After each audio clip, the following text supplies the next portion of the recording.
Good evening. I'd like to welcome you to our regular meeting of Ojai Planning Commission. Members of the, for Wednesday, February 4th, 2015. Members of the public wishing to address the Planning Commission on items appearing on the agenda are requested to complete a speaker card and file it with the secretary prior to the start of the meeting.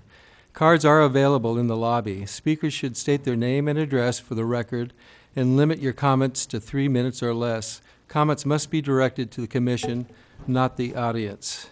While the Planning Commission is in session, all in attendance are expected to maintain order and decorum and to obey the orders of the chair. Roll call. Merck. Here. Jagiello. Here. Zabilla. Here. Vice Chair Nolan. Here. Chair Foster. Here. Nicklin. Here. Lajowski. Here. Commissioner Merck, would you lead us in the pledge?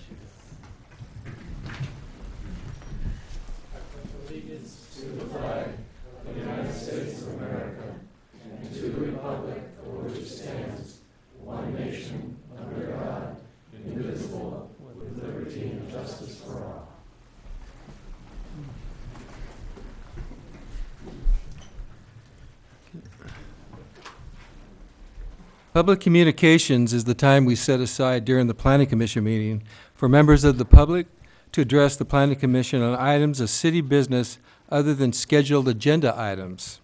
Matters raised at this time may be briefly discussed by the Commission and will generally be referred to staff and/or placed on a subsequent agenda. Under state law, other than for emergency items, no action can be taken at this meeting. So if there's anyone from the public who would like to speak on an item other than that, one of our agendized items for tonight, they're welcome to come forward, state your name, and we'd love to hear from you. Okay, I don't see anybody coming forward, so we'll move on to our consent items. The consent calendar is approved by a roll call vote. The first item is our minutes of our regular meeting of Planning Commission, January 21st, 2014. Is that 2014? Should be 15, right? It should be 15. Okay. I'll move we approve the agenda, the meeting minutes for January 21st, 2015. All right, I'll second. Oh, Okay. 2 seconds there. Roll call. Merck. Yes. Jagiello. Yes. Zabilla. Yes. Nolan. Yes. Foster. Yes. Nicklin. Yes. Lajowski. Abstain. Okay. Disclosure of site visits and ex parte contacts. Mr. Merck?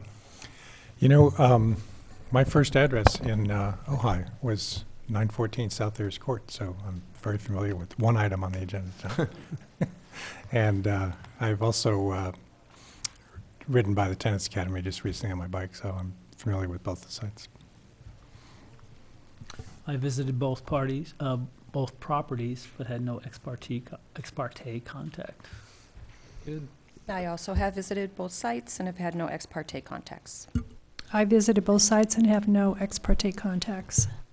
I'm familiar, very familiar with the Weil Academy, and I didn't particularly visit the Ayer Court cul-de-sac, but I am familiar with it. So, I visited both sites and had no ex parte contacts.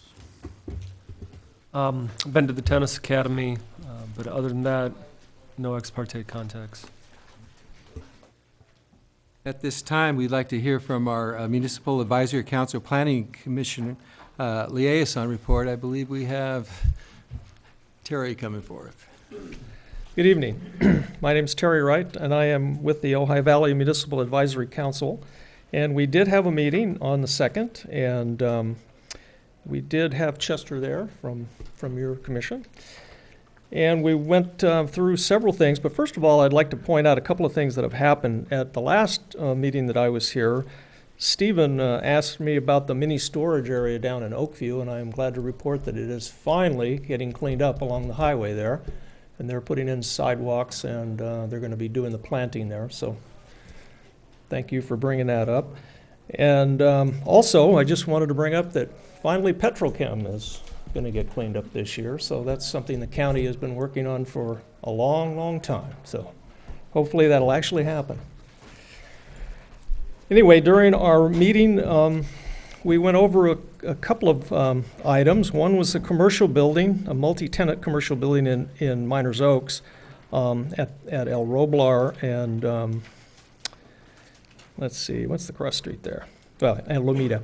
Anyway, it was there for, actually to bring it up to legality because it hasn't had an update on the CUP for a long time. So it was actually there for a permit, PL 140055, to be authorized to continue the use for the facility, and all of the basic uses are going to remain the same. So but there were several items that they had done that were never approved ahead of time, so now they are approved. So that was done, and then the second one was a permit or a review of a permit for continued operation of the Ojai Valley Organic Recycling Facility. And again, this is an item that was updating their CUP for a 10-year extension and with no changes in their process, so that was also approved. And I say approved, actually, we don't approve anything. What we do is pass on recommendations to the Ventura County Planning Commission and the supervisors. So that was done. The last major item that we talked about was a review of how the Ojai Valley Municipal Advisory Council is actually set up. And currently there are there are supposed to be 7 members, but we are way down on membership right now.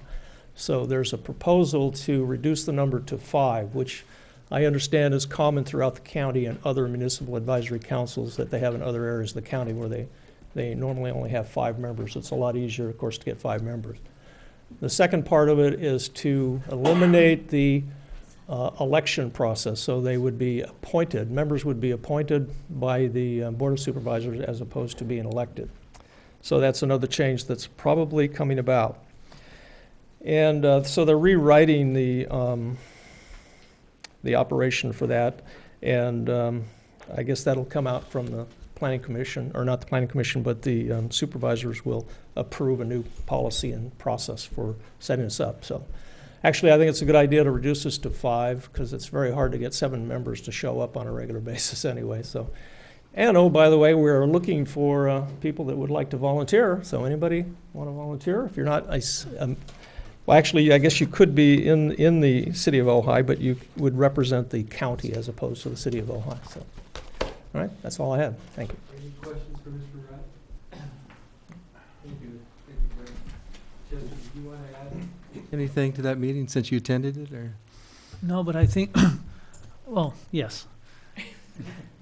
The Ojai Valley is a big place, and I was surprised to see the level of representation that we have here in the city of Ojai and how the valley impacts us as a city, and yet how it seems like there's not as much interest in what goes on in the county area, which is a large percentage of the valley itself, with that impact on the city. So I would encourage people to volunteer to be members of that. I think it's a great council, and I think they perform a great duty that affects us in a large way. Thank you.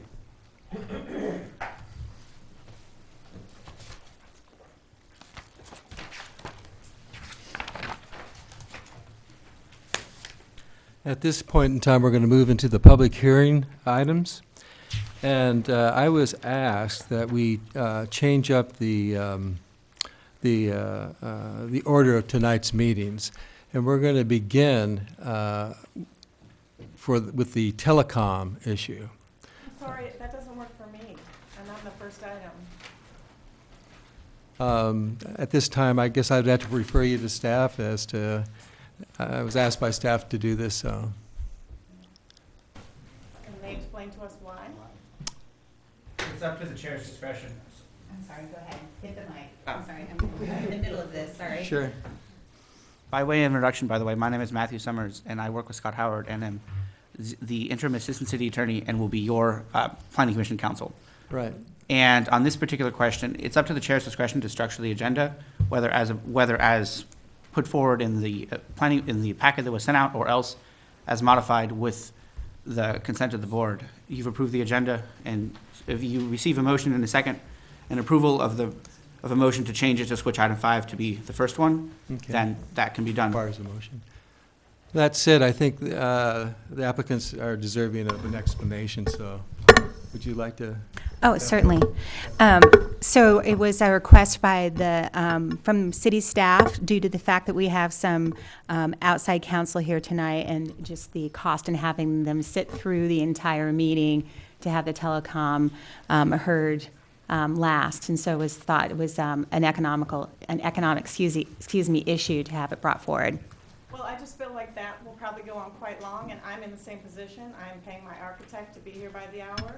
So for me to wait through the whole telecom, which I imagine there's quite a few people want to speak about, would be longer than our issue. Okay, thank you. Well, interesting Dilemma. circumstance we have here. Okay, Steve, Can what do we, you say? I would like to kind of just do a quick around the board, around the dais here with our commissioners as to what their feelings are on it.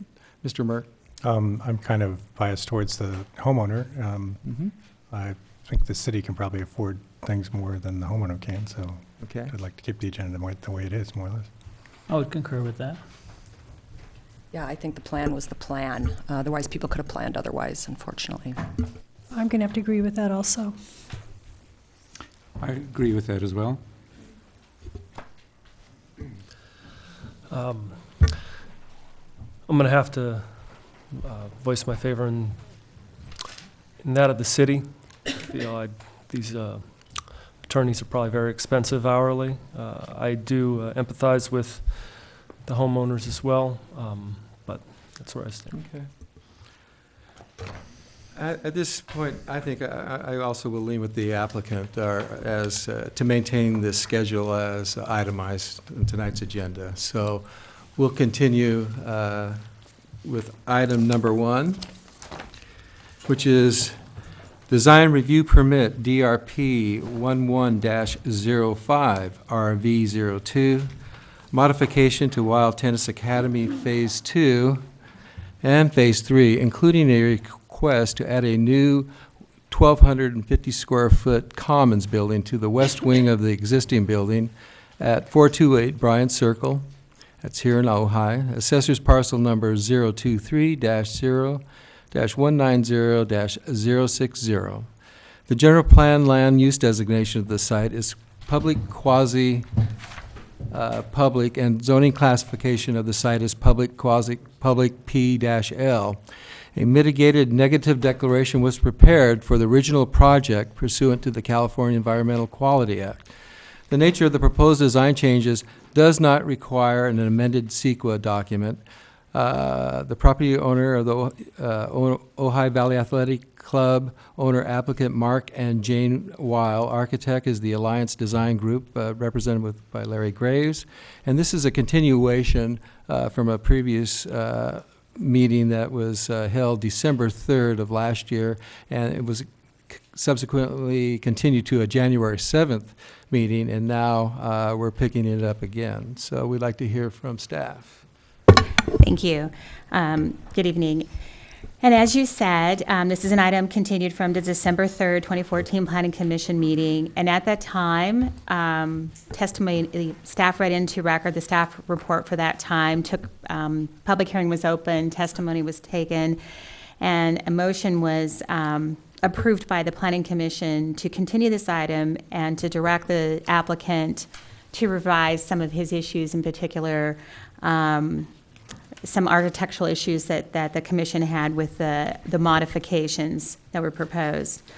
As I stated in the staff report, a new submittal was received on December 19th, and it included the following revised plans that included a covered porch at the entry off-street. Shingles were added on the front elevation at the new covered porch. Floor plan was revised at courtyard side of lobby, and the existing curved wall remained, and new shed roof above wall was added instead of an old-style curved parapet wall. Below in your staff report, I have a matrix that provides the items that will be removed if this modification is approved, and that would be on the southwest elevation. They would remove the covered porch, stone columns, doors, and windows. Additionally, continuing on that southeast elevation, there would be a covered porch, stone columns and doors and windows moved in another portion of that elevation. And again, on that elevation, shingles, stone chimney, and a roof over a patio and stone columns were removed. On the east side, a stone chimney, the barbecue, covered patio, and shingles on the wall would be removed. The north is going to be, was, I guess, actually built as approved. The west was built as approved, but added wood surrounds at the two-story addition. The west also has them proposing to remove a gable sloping covered roof, shingles, and stone columns. No changes are proposed to the northwest, and the south was built as drawn and approved with the addition of wood window surrounds and at the two-story addition. So it was, these things were submitted. However, there was also at that Planning Commission meeting, there was also, the Planning Commission also had issues and spoke about the neighbor and their issues with the lighting, noise, and a photometric plan. And it was, none of those requested additional changes came in with this resubmittal, with staff's understanding that the neighbor was going to meet with the applicant and they were going to discuss these items, or at least there was going to be submitted a photometric study. And so we just add that in for informational purposes, that if the commission still continues to want to address those issues that were brought up during that original meeting, we did not get any additional information on it. And with that, I think there's just, I'll just point out that that there is we've tried to provide you with all the documentation. We hope will make this clear. The file for this project is very large, and primarily because it was approved one way, then modified, and now modified a second time. So there's a long history of this project. In your packet, you should have, as a exhibit, you should have attachment C, page 1 of 2.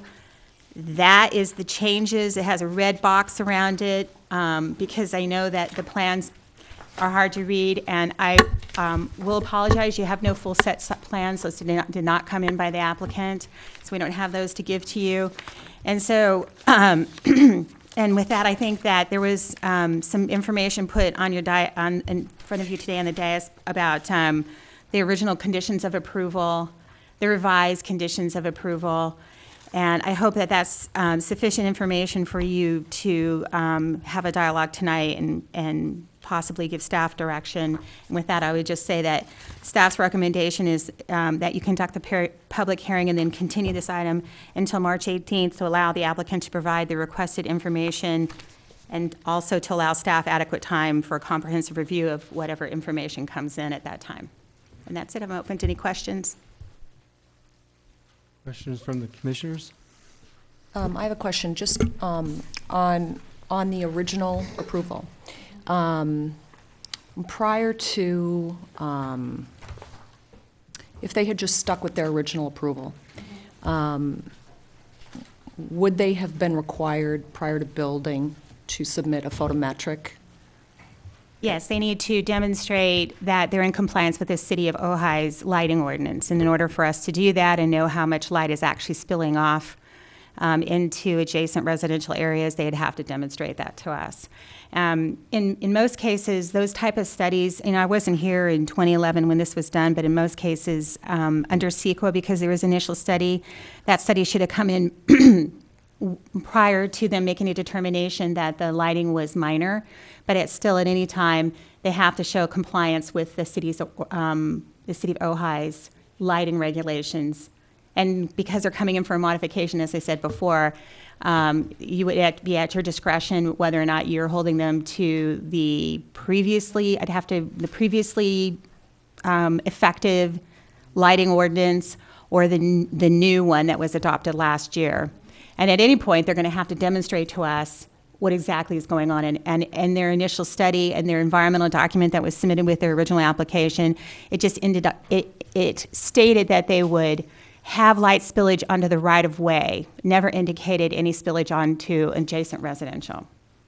So we're kind of stuck dealing with that the way it was presented back in 2011. So the photometric, and what did you say about CEQA?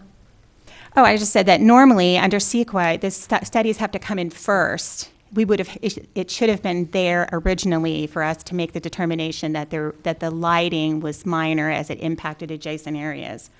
It's a question under the environmental, the initial study and the environmental review that occurred. In this case, the determination was that it was minor. In order for us to then ensure that the plans as they are submitting them continue to be minor, we would need that technical study. Okay, thank you. So, I also see in the original conditions back, or recommendations for approval, I think that went to City Council in 2011. There's some discussion about the parking, and that I mean, this is verbatim. It is staff's understanding that the property owners would reach out to the adjacent property owners, which is the athletic club, to discuss the shared parking. But that wasn't done. That hasn't been done yet. I believe that that part of that there is a reciprocal agreement. I believe that might have been completed. I think that what hasn't been done is I couldn't find, and you know, I guess we'd always have to ask for the applicant to supply these things because sometimes it's difficult for us to locate them here in the city of Ojai, but there is a couple of conditions here about parking. One, that they demonstrate and continue to demonstrate that none of their students or their residents have cars, and that they have a plan that they submit an event. I don't know where it is, but I've read these a couple of times, but prior to the annual tennis tournaments, the tennis academy, that's on 7/17, shall demonstrate to the satisfaction of the CDD that arrangements of off-street parking have been satisfied through an event parking management plan. I've never seen any of those. And then condition 13, which says student residents shall be prohibited from having motor vehicles on the subject property and from parking them on adjacent public rights-of-way. They shall continue to provide van pool service, and this restriction shall be agreed to by all student residents through a signed agreement. These signed agreements shall be kept on file on premise for review by the CDD. I don't think anybody from my staff's ever gone out and looked at them, and I don't think they've ever been provided to us. So those are kind of some of the things that are still outstanding as far as parking is concerned. Okay, thank you. No further questions from the commissioners? We'd like to hear from the applicant at this time, please. Hi, everybody. Good to be back. Thank you again, Commission, for the recommendations on the revised plans. I think what Larry did, talking about the building, the revised back looks a lot better with the shingles and so forth. You did get those, yeah? The drawings? Okay. So I think that that's good. And what I'd like to say is I understand staff's recommendation, but I do want to go back quickly. We had the meeting on December the 4th, I believe it was. We were told to revise the plans, which I think Larry, we listened very closely, and we did revise the plans to the building and brought those in. Those were submitted back to the city on December the 19th. And we never got any kind of request at any time for any photometric study, parking study, or what's the third thing? There was another thing, parking study, lighting plan. So we were surprised when we opened up the packet to see that we were recommending to be continued again for those 3 items. I want to make clear why we're asking tonight that you, or the commission, approves the revised plans only to the building in phase 2 tonight, so that we can begin construction, and that we continue the phase 3 items, which are the photometric study, the lighting plan, and the event parking. We agree that those are for the phase 3 tennis courts, and we've always phased the project in that way, and we would like to continue that way so that we're not held up again. We're now 2 more months behind on starting construction on the commons area, and that we feel like is very, very limited the cosmetic design, cosmetic changes that were recommended last week, 2 months ago, were, I wouldn't say minor, but they were minor compared to the entire project. And we feel like we've got some great plans. We'd like those to be approved. But we feel like it's a win-win for everybody. We don't do anything with the tennis courts until we produce the photometric, the 3 items. And we also work with our I'm losing my mind. We work with our neighbors, thank you, partners.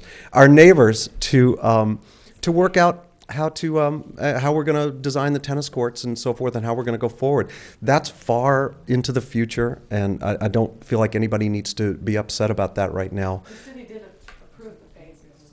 Yes, the phases are approved that way as well. So we'd really like you to please consider this request, not to disregard staff respectfully, but to continue phase 3, which I think was the point in December. I felt like that was the intention of the commission in December, was please go back, fix up the design to the building, bring that back, let us review that and approve that, and then we'll deal with the tennis courts and the photometric lighting design at another time, which we agree that that's a great way to go. And I think that addresses everything, yeah? Thank you so much. Well, we may have questions? some questions for you, Sir, Mr. sure. Weil. Any of the planning commissioners? I've got some questions. So, Mark, we got this package. Yes. Is this the latest and greatest thing, or is this, that was just sitting on the dais here? That's the old one. Well, this is the old, That's the original ones. Okay, never mind. I can move on from there. So what Commissioner Merck's referring to is a packet that we were handed, which was the originally, I believe, approved design review, going back to, when was that, Mark? 2011? Yeah, sometime around there. Original. Yeah, And since that, you're welcome to speak, but you're going to have to come forward and. Staff requested that? Okay, but that's fine. Okay. That's fine. So I'm for the sake of the public, so they just understand, this project has gone through, I believe, we're on our 3rd iteration at this point. They came back at subsequently, and Planning Commission approved another design, and they have since then revised that design, and that's what we're working on at this time currently. So are there any... I guess I have a question for staff. Are we actually slated for a phase 3 design review? Is that going to be required? No. With what they're talking about? Not if you do it the way he's suggesting it, no. So could you clarify what would be the proper procedure for us to proceed helping Mr. Weil with his project in terms of the design review of the facility itself, less the tennis courts and the lighting plan? How would we go about that? Then you would craft a condition on this approval that then says that we would rescind his approval of the tennis courts entirely and make him come back for a design review for the design and layout of the tennis courts and all those phase 3 improvements, Okay. if that's what he chose to want to do, or if that's what the commission chose to do. We're correct. Okay. That word rescind is a little scary. Well, I think can I go ahead? Please. Yeah. I think that's the issue of why we tried to work with the commission to get you to bring it in now was because there, once you have your entitlements, you're entitled to go forward with those, and it's just because you're coming in for a modification at this point that you have voluntarily opened yourself back up by doing that. You are fully entitled to build what you have approved, but you're voluntarily coming in. If you say to them, I want to go with phase 2 and I don't want to do phase 3, the only choice they have then is they have a couple, but one would be to rescind the phase 3 approvals, let you do phase 2 and then have you come back in, but that would mean, full-blown review at that time. The only thing, I would be open to that. The only thing I would ask you to consider is that we actually drew the property lines and had a complete, and had a complete lot line adjustment completely done based on the tennis court layout the way it was approved originally. So we bought the property based on the tennis courts being just in the spots where we were approved for. So as long as that's considerate, that, okay, we can't move the stadium court. I think something was brought up last meeting by our neighbors. Move the stadium court. Well, we can't do that. The property line doesn't allow for that. So that's the only thing I would ask you to consider. And I think Okay. Jane wants to add something. Do you want to add something? Well, I don't understand why there's not the option of approving Phase 2 and continuing Phase 3. Why does approval of Phase 2 totally eliminate anything from Phase 3? It's like, no, we just continue. I mean, that has happened before where you've approved part of the building and continued the one question that we had. So I want you to understand that every time there's a new staff person, for us, we're reintroducing the whole thing. We're spending money that we've deposited with the city for them to relearn the project. They're asking for, I mean, those things you have in front of us, they asked us for. Why we would go back and show you what was originally approved in 2011 when it's not what you approved the last time, I'm not sure, but they requested that. So we keep giving these things, and half of the things that she's mentioned are actually in the file. They have been done. They just can't locate them. So it's frustrating for us to retrain whoever's in that position. Well, I And- think, oh, I'm sorry, go ahead. No, I just think that there is that option of Sure. looking at Phase 2 and continuing Phase 3 so that we can address the issues of the things that she can't find. But we didn't find out until yesterday that they didn't have those things, though a lot of them are actually in the file. Okay. If I can, I mean, Matt is correcting me that you can't rescind the approval. It is as it is, and I'll let him speak to that. So he's saying, that you're kind of stuck with a certain particular path. Okay. Indeed. The previously approved permit is an entitled permit and cannot be rescinded. That permit continues. You can build the way that permit is. The modification to that permit has been applied for, and the applied for modification was the tennis courts and the building together in a single application. That doesn't reopen. It reopens if approved, but if denied, it doesn't erase the entitlement. It simply leaves the existing entitlement in place. And because it was applied for in a single thing, it's beyond the point at which it could be divided into two pieces. Mm-hmm. The city's not set up to approve part of it and not the other part because it's a single application. Mm-hmm. So in that regard, the options are more or less approve as is, approve the application, or continue the entirety of it. I realize that means another meeting, but at the same time, you do get to keep your existing entitlements. That doesn't, Mm-hmm. the city can't just rescind Right. an existing permit. Right, I understand. And again, I would ask for consideration that these three items were not requested back in January. We never got a request for those three items. We didn't find out about them until we opened the packet up on Monday and said, hey, you didn't give us these three things when nobody ever asked for them. So again, we kind of feel like there's confusion and that we're kind of suffering for that. Okay. We would have been on that right away to provide that. Mm-hmm. I have So- a question. Were those items asked for when you received your initial approval? Okay. Because I'm looking at the conditions and approval from, I think it's the first round, and I believe that's probably when they were issued.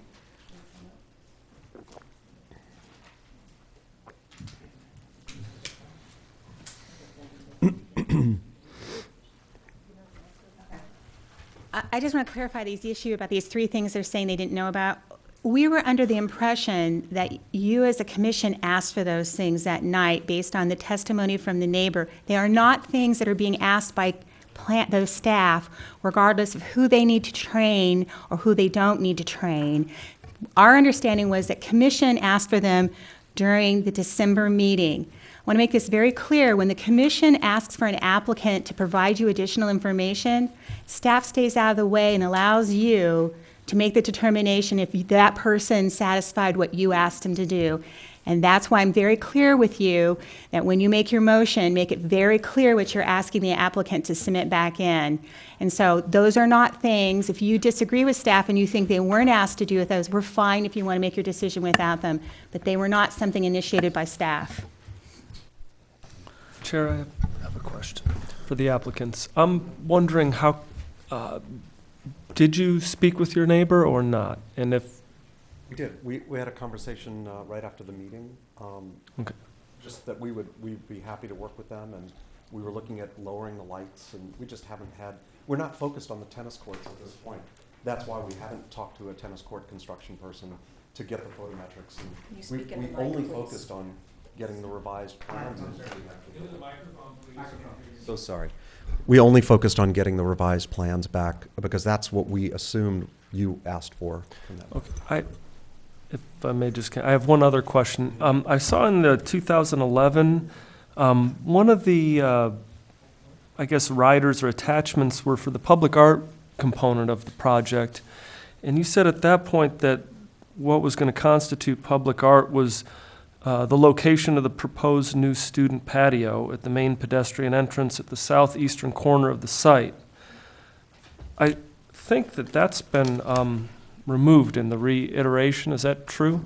Schools are not required to have public art, which was missed. I think it says in here that the project would be subject to the Public Arts Ordinance, Ordinance 765. We actually met with the art committee, and they said we are exempt. Oh, okay. I met with a member of the art committee, and he and I read through the plan together. So is that staff, is that, Staff? I do remember, Stephen, also, I believe you're correct. Oh, no, I was I gonna think mention recall something else, that as well. that We there just was- want confirmation from the staff on that issue, just so it's publicly acknowledged. Kathleen, could you address the public art requirement for school? Okay, so there's, recently, I don't know when, but like within the last year or two, that whole section of the City of Ojai's municipal code was revised. And so that it changes now. And my understanding then that would be up to your discretion whether or not they would be grandfathered under the old, because again, they're coming before you with this modification. And so you would have to make some discretionary decision on whether or not we're going to grandfather them under the old code in which they were exempt, or the new one in which they're not. And I think that Sherry might be more up on that, but I think the issue came up even with the Ojai Valley School and what they were doing. And so I know, and I don't have the municipal code in front of me. He might have it on his. What section that is? It's under public art. it says Ordinance 765? And the only reason I know that is because just recently we reviewed it for the inn, because they had to do public art, and it was reviewed for that. Okay, thank you. Well, I guess we'll come back to that then. Yeah, Whenever. we'll come back. Chester? Okay, as I understand it, they're coming back for a modification of their CUP. And coming back for modification of their CUP, it opens up the whole project for review, correct? Yes, I think within your discretion of whether or not the changes they're making are minor. I mean, I guess it's just really how you read what they're doing, whether you want, if some of the things that they're doing open other things, or if there's testimony by neighbors, or there's issues that weren't resolved to your satisfaction back then you would have the discretion to bring those forward and Okay. review those. Okay, now, my next point is this. There seems, well, we need to hear more testimony from the public on this, but the lighting seems to be the issue. Well, we'll talk about the exterior, but let's talk about the lighting for a second. If the lighting is the problem, you know, with the project, we have a condition already in the original CUP where they have to submit a lighting plan, right, and a photometric based on the current code, or the current code. Okay. The difference would be is if we approve it as is, that report would go directly to staff, and that would be as far as it goes. If we, which does not allow the public to comment on that very subject. That's the difference. So that's something I think we need to consider. And so Good. I think we need to hear from the public on that issue, and then I think we can kind of corral the lighting part of it, which I think is the crux of the matter here. Mm-hmm. But we can't separate. No, sorry. but we can. We can't separate out the lighting part of this. We can't separate out Phase 3 anymore, correct? I think the city attorney was very clear. When I spoke about rescinding it before, the only thing that I was thinking in my head, maybe I didn't use the right language, would be, if you conditioned it that just how we did the NEF, something like that, where it'd be, the tennis courts, tennis courts cannot be built, et cetera, et cetera. They must come in for, design review.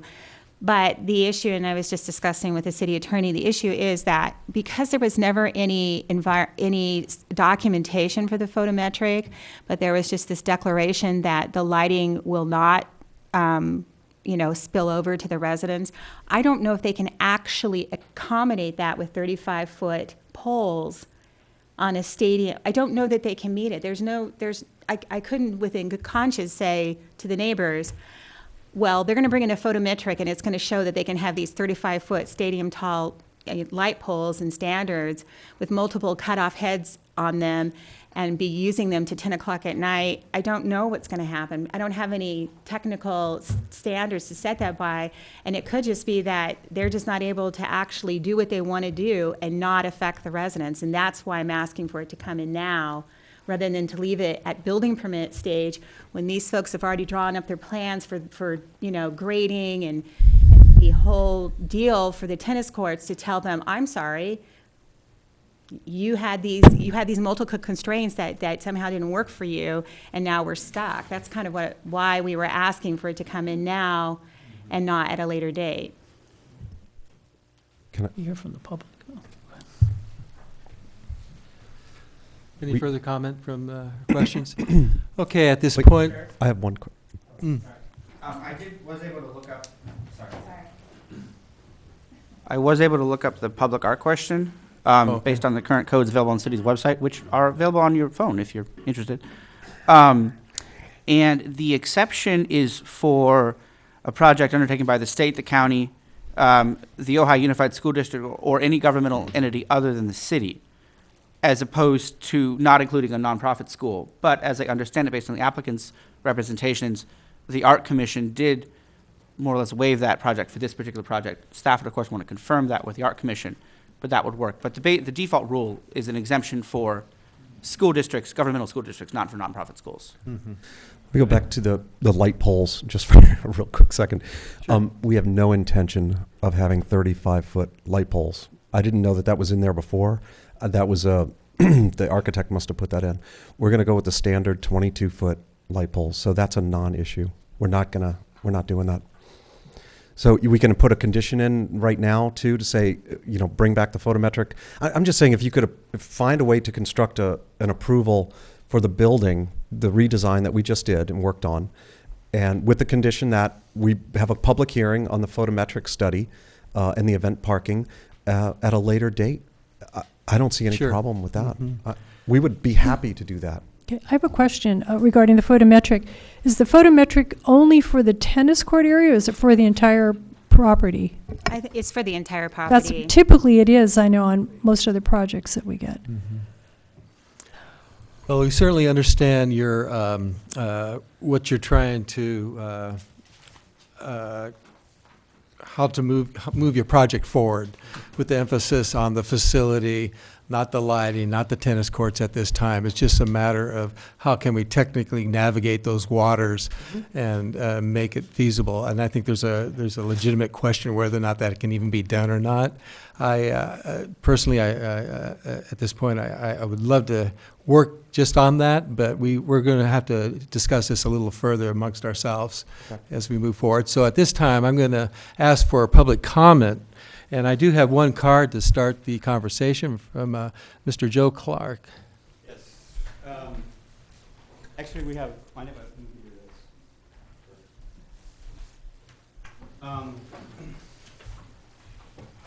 My name is Joe Clark. I live at 520 Buckboard. I'm directly adjacent to the Weil Tennis Academy. And my problem is I don't know what you're building. I don't know because the article that you read from 2012 states that he's building a Davis-sized court back there. And he's just waiting to finish it. A Davis-sized court is rather large. Let me get my water, please. And in the second sheet, you'll see that there's lighting requirements, and I got that from the International Tennis Federation, for specifically lighting those type of courts. So I'm not sure what kind of court he's building there, a stadium court. He's building it at the highest level. He's saying that there's going to be tournaments. There's going to be 100 to 250 people there. In the MND, I guess, I have a statement that says the noise is burst the clapping and then it's over. I have no noise study. I have no real traffic study. If you're having a tournament and you're going to park off from Bryant Circle or Pope Lane, you're still going to be attracting traffic for that number of cars.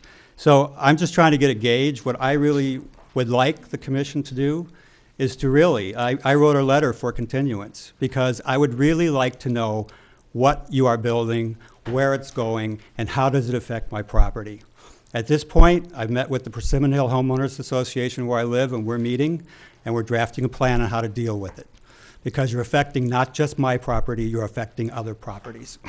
And you can say that you're going to put a 22-foot light thing there, but I don't know. The plans have changed so many times. What I want to see is a plan. I want to know what you're building so I know how it affects me.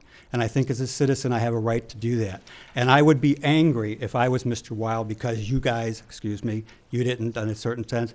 You really needed to evaluate what you were approving and what you were building.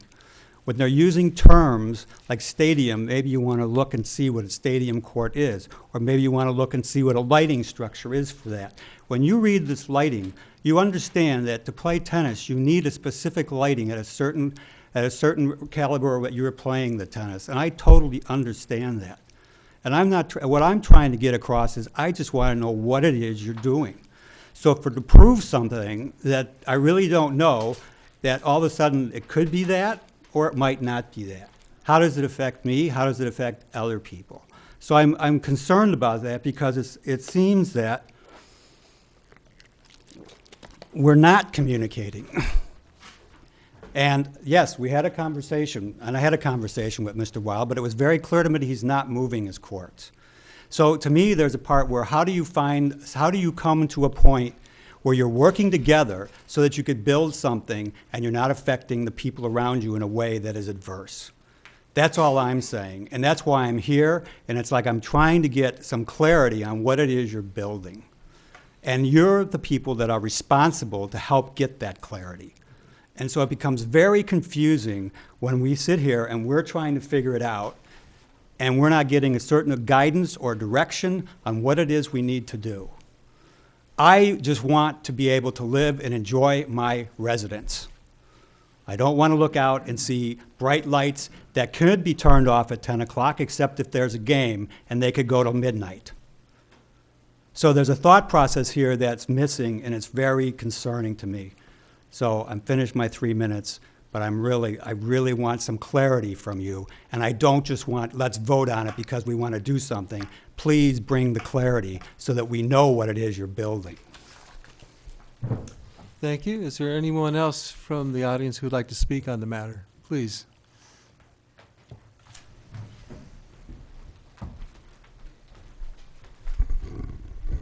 Thank you, sir. Steve Quillisi, 516 West Eucalyptus. I'm sorry I missed the January 7th meeting. I was out of town, but I was here for the December meeting and was concerned that at that time there were no objections to this Commons building, which seems to be the biggest part of the construction, and yet nothing was approved.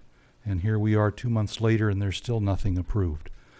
I wonder if it would be legal to approve this permit with an additional condition that no work start on phase 3 until certain other conditions are met, namely the data that's been requested by city staff and any other conditions that the commission would decide to put on it. But these, and I don't have any condition, I don't have any connection to the athletic club, the Wild Tennis Academy, or anyone who lives in the area. It's the logic of the whole thing that appeals to me. You've got people here who want to do some construction that, from what I heard in December at least, was not objected to in any way by anyone on the commission, and yet here we are 2 months later and they can't do a thing yet legally. And I'd like to get some opinion from the city council here to see if there is a way that you can approve what's here but add additional conditions so that these people can at least start on phase 2. Thank you very much. Thank you, Mr. Quinke.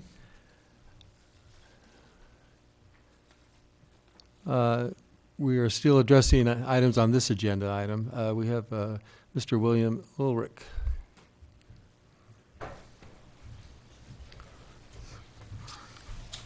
Good evening. William Ulrich, 487 Gridley Road. From a point of the public record, I was here at the 12-4 meeting. The issue of the lights came up. It was discussed. So for it to be a surprise to anybody is not only interesting, but curious at this point. It was, several of you made reference to it, staff made reference to it, and the applicant made reference to it, or was responding to references made from the dais. Number two, if there was a waiver on the part of this Arts Commission regarding this public artwork matter, it should have been agendized at a public meeting. If it was something that was done ex parte, then I don't believe that complies with the ordinance, nor with the ostensible approach to the city of the enforcement of its ordinances. And Section 416.205 is rather explicit about the exemption allowed, and this project does not seem to comply with any of them. So I would expect that it would come up before the city's Arts Commission and the public at that point. From another perspective, I see there was a reference made in the staff memo regarding the CUP. Now, that pertains to this project and this property. CUP initially was 1991. Then it was addressed, was revised again, I think that was 97 or 98. And I may have misspoken about the 97 or 98, but notwithstanding, my review of those CUPs makes no reference to tennis courts.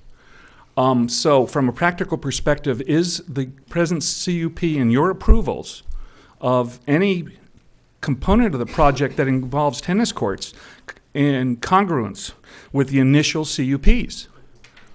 So talking about opening up a can of worms for the totality of the review because of that phase 3 element. It's not just the lighting. It's the tennis courts and whether that's consistent with the use that was approved under the 2 CUPs that are presently constraints on this project.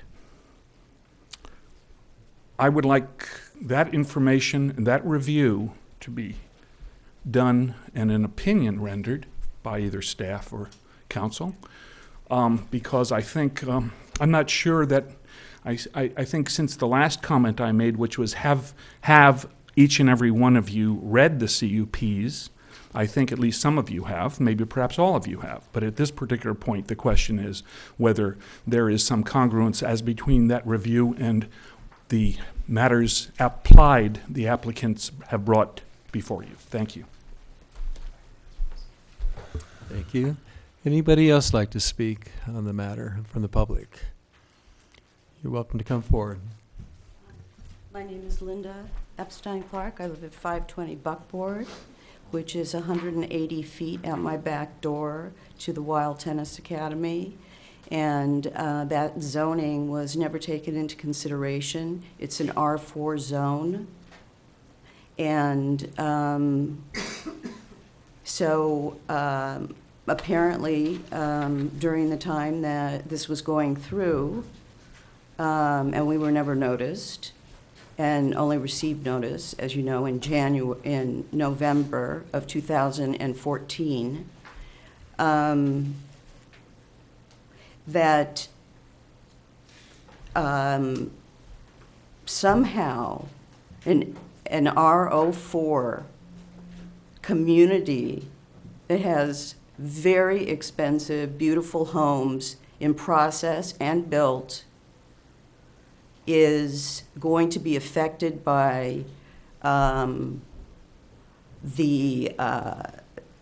by the light, by the location, by noise decibels. Residential noise decibels have to be between 40 and 50. They can't rise above that. It is the most restrictive zone, and the fact that no one was able to bring forward the truth of the zoning, and this has gone through without noticing R4 restrictive zoning. And it has gone through that way without notice. Had there been notice, it wouldn't have gotten this far, because there was a parcel, which is 520 Bryant Circle, which also touches our land, that when they were building a 35-foot building, we objected.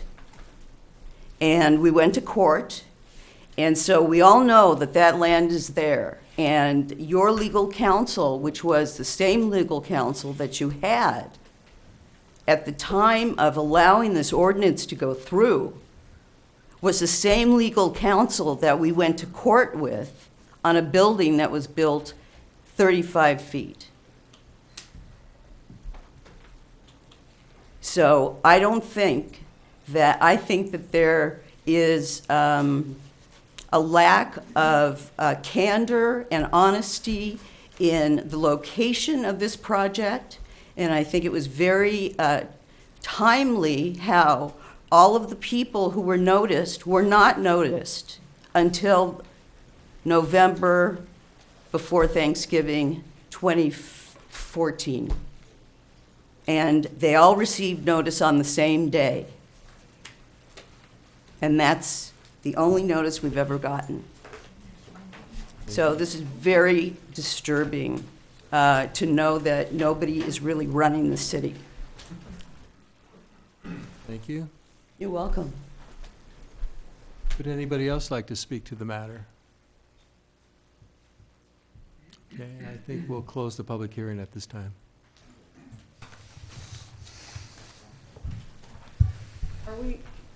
Are we allowed to correct any errors in some of those statements? Go ahead. Go ahead. Okay, it's not R4, it's manufacturing, light manufacturing. That's all part of the Bryant Street. It's not part of the the Persimmon Hill. It's part of the Bryant Circle manufacturing. So she's incorrect about that. The CUP is for the building. There's already tennis courts along that line that are owned by the Ojai Valley Athletic Club. So I wanted to correct that. And I also wanted to, as far as Mr. Ulrich, we are not denying that we talked about lights on December 4th. We were just never requested to produce a photometric after that point. So yes, we know we spoke about that. And there was one other. Oh, and the Art Commission.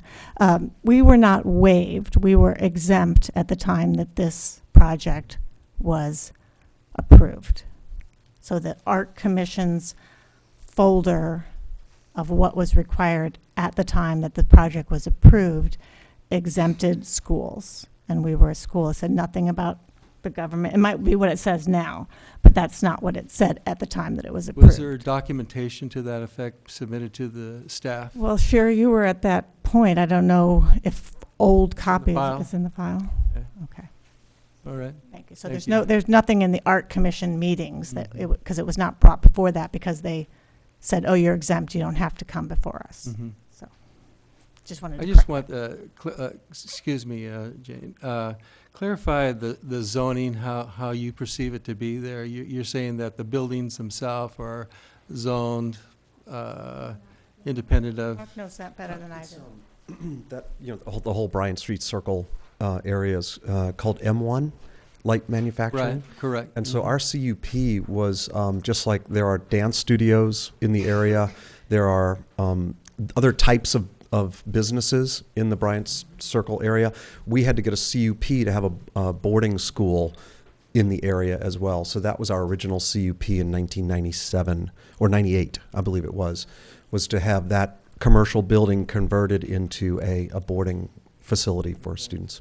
Were there any modifications to add the tennis courts to your CUP? What were they? Well, we didn't were you ever own. required to go No, we there? didn't own the property. We were leasing the property, so we were not the owners of the property. But we never intended to build tennis courts until 2011, when we purchased the property.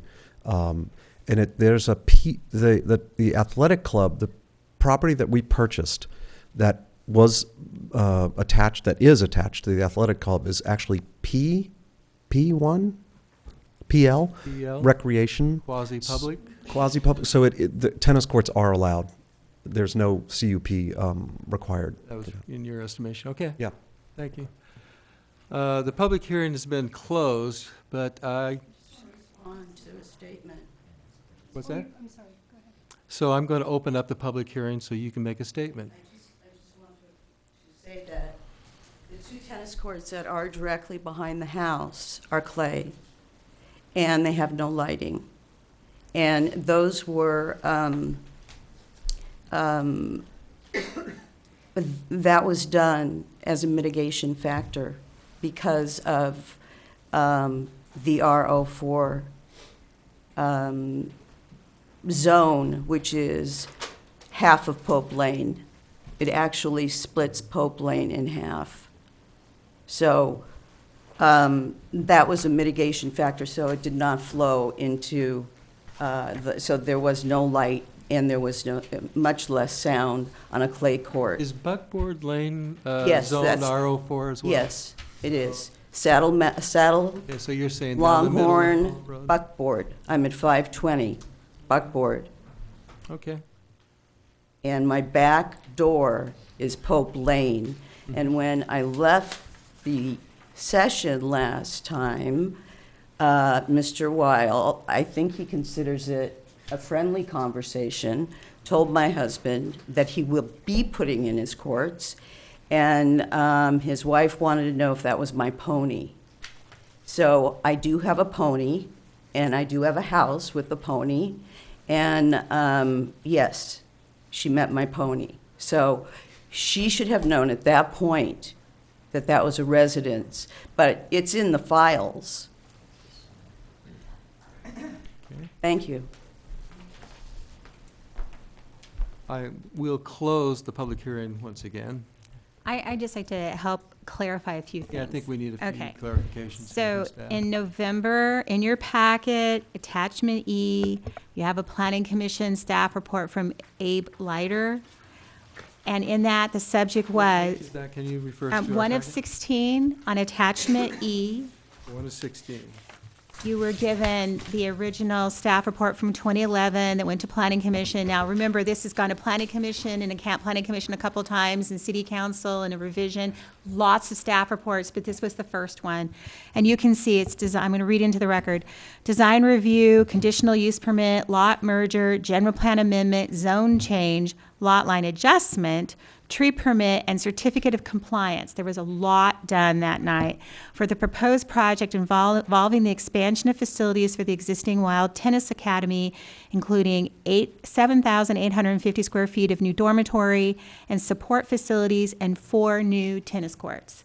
So I think it's very all-inclusive. They did a lot of things. So that should clear up the whole issue about what the CUP had and what the project in its entirety was intended to do. And we'll clarify the issue about the zoning. When we write our staff reports, we always give you, if you turn to the next page, 2 of 16, we always give you the general plan designation of the subject parcel and those parcels around. And if you look at page 2 where it says zoning classification, the subject parcel is light manufacturing, PL quasi-public. The north is light manufacturing, the south is manufacturing plan development, and west is public quasi-public.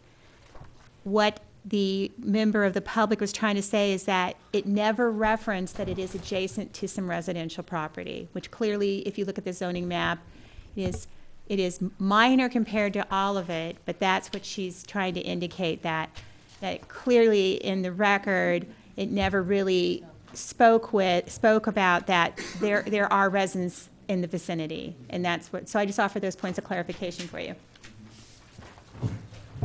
Would you like to address the public notification issue that's been raised? Well, it was raised last meeting, and I indicated to you then that we researched the file, and that those members, two members of the public spoke that night, both on that buckboard, and they both indicated they hadn't received notification, and it was listed in, I mean, we keep a list of the labels. Okay, it was in there that they should have received. It's generally accepted practice that putting them in the U.S. mail is considered service, but they didn't get them, and so I don't know. At this point, I think that the city attorney could speak to it, that it's, and he can tell you the situation. Certainly. As I understand it, the staff provided notice of the November 2014 hearing via the U.S. mail. If some were not received, they were not received, but that doesn't render the discussion or tonight's discussion of it invalid. The city's obligations are met if notice is provided via putting them in the U.S. mail, which staff can attest to. And with regard to the concern that the applicants, the residents were there complaining about notice, which meant that they received effective notice. When notice issues come up in court, the question is asked, was effective notice provided one way or another? And if someone comes to a meeting and complains about notice, that they indicated they received notice of the meeting. So it moots the point from a potential challenge to the project on that grounds later perspective. And I assume that... She's talking about the 2011 meeting. Oh, with regard to the 2011 meeting, the notice requirements then may have been different. And again, But this way, there's nothing that can be done about it. the 2011 meeting the permit was issued in 2011, it was approved. The statute of limitations to challenge that ran out sometime in 2012. That exists. Okay. And any notice issue then, the statute of limitations to challenge that has run. Okay, thank you. All right, so I think we're going to begin our discussion at the dais here. So, Chester?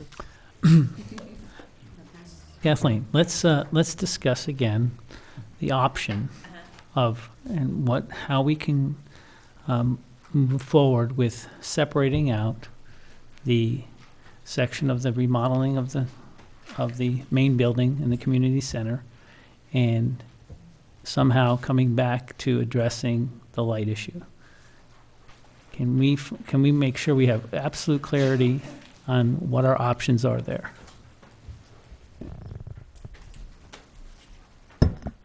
That approach is possible.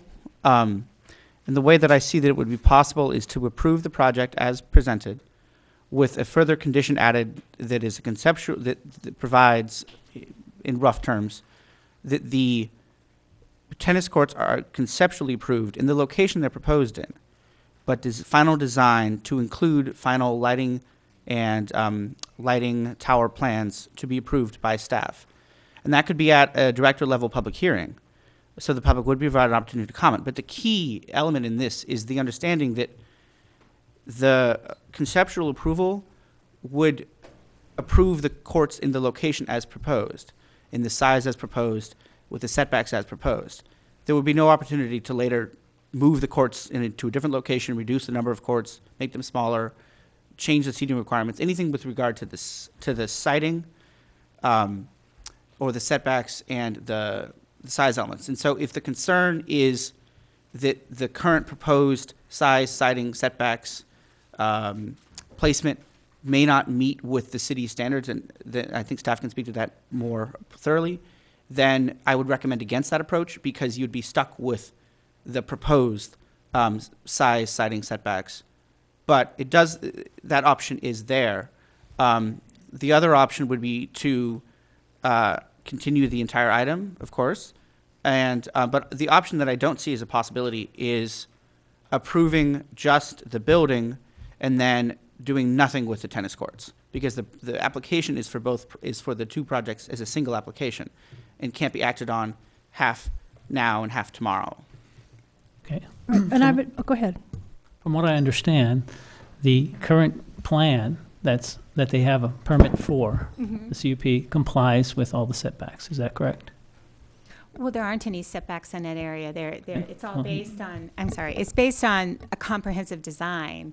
And that design's based on your knowledge of the surrounding environments and how that affects those surrounding environments. And that's why the neighbors feel that it was flawed in how it was done, because PL in how it's done is kind of based on, it's a little bit different than your normal, you're an R04 or you're an R1 zone district where it's really cut and dry. That's why those tennis courts are so pushed far back in, because the idea was that they're just really abutting Pope Lane and the Bryant Street right-of-way, and ergo didn't need a setback. So yes, that's how it was approved, but I can't say that it's a cut and dry number, in my understanding. And I just say that, I just offer this for your consideration, that if you left the tennis courts in the place that they are, then you may want to say clay, as she said, indicated. If I'm not a tennis person, so I don't know. This is why it's hard for me without any, criteria, what minimizes the noise from a tennis court, as far as, I know there's crowd noise, but without lights, and let them, come back in with, it's approved without lighting, and that lighting can be provided for, provided it does whatever you want it to do, whatever the criteria it is. And I just wanted to read into the record that and I think we talked about this before in December, so I'm using my phone like he did his, so right now the ordinance in the city of Ojai is that for outdoor recreational facilities, the lights need to be fully shielded, except when shielding would cause impairment to the visibility required in the extended recreational activity, or the intended. I think we talked about this with the skate park, because that was the item after this one that day. And so I don't really know the level of light that they need to play tennis, and so that's the variable there's nothing here that I know in the file that demonstrates that, and you saw how sophisticated that was with the skate park. In such cases, partially shielded fixtures and directional lighting methods shall be utilized to limit light pollution, glare, and light trespass to a reasonable level, as determined by the director, without diminishing the performance standards of the intended recreational activity. So clearly, it falls on the side of the recreational activity. And then it says, you have to minimize them toward roadways, we would impair motorist vision, cause a hazard. And then it goes on to say, those that are not required to be shielded, as noted above, shall not be illuminated past 10 and sunrise, or between 10 and sunrise, except to complete a specific organized recreational event that is in progress as of 10 p.m. So I just want to let you know that even, so the 10 o'clock turnoff that was original condition of this project somewhat runs afoul of this and would be considered more restrictive. So I just wanted to let you know that that's some of the issues that the lighting brings up. I got one more suggestion, and then my suggestion is this to consider, Steve, is to pause on the lighting issue, talk about the design of the rest of the project, so we can see where we are on that. Then I would recommend that we take a 5-minute recess with staff to draft the correct language for a motion, if we think that motion that would be able to separate the two items out. So I agree that we should focus now on the physical building itself at this point, and then we can return back to the lighting issue. All right. So I'd like to hear from staff or from our commissioners on that. So do we have any new information on the physical design? 'Cause Yeah, it's I haven't really seen much.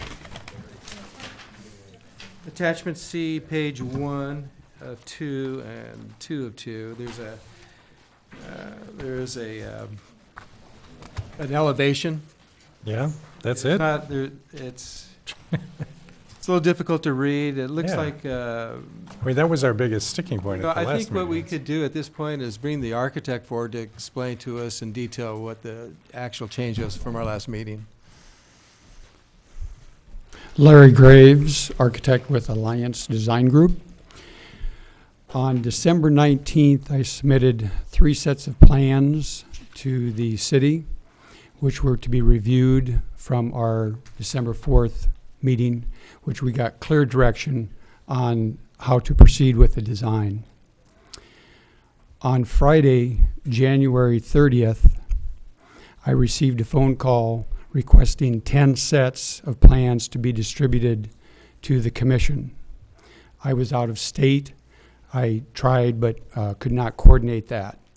So therefore, the 3 sets that were submitted to the city did not get communicated to the commission. I do have a copy of that right now. They are larger drawings, of course, than your reduced copies, and I'd be glad to share it with you. The 2 areas that the commission was especially concerned about was the door off of the parking lot off of Fulton and Brandt, and there was a removal of a patio cover, stone chimney, etc. You're all familiar with that. We took your advice of providing a new large covered porch over that double door existing entry. The design theme of that porch is in conjunction and mirrors other porches on the building, and especially the commons area. So we feel there is a tie-in of the design of that porch.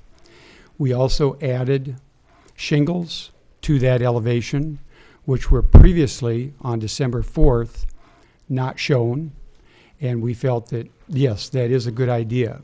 So again, there's 2 items that the commission did recommend that we did comply with.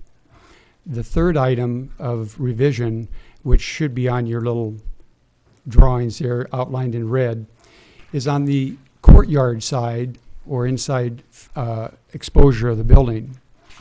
And we had determined that the curved parapet wall at the top of the 1-story wall was out of context with the rest of the building. We're removing it in all the rest of the building, so we're proposing to remove it at that location also. The 2 walls that you see with windows are existing walls. The thing that we're doing is cutting off the rounded parapet wall and putting on a shed roof, which again is very much in conformity with the entire building. It's a gable roof building, it's a shed roof building. So those 3 areas, I'll call it, are direction that we got from the commission and complied with, and the drawings that I submitted December 19th that did not get distributed to you in full version reflect that also. So if you have any comments or questions, I'd be glad to. I do, because we don't have a floor plan here. How far is that porch extending out the face of the that entrance? I guess that would be what the easterly. It's the southwest actually southwest. Yeah, it's very difficult to interpret these 2 kind of pages. Right. I apologize.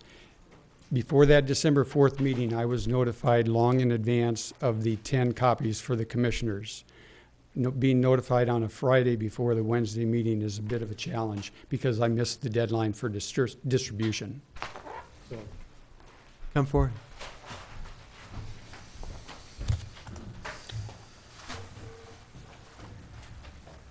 So what is this dimension here?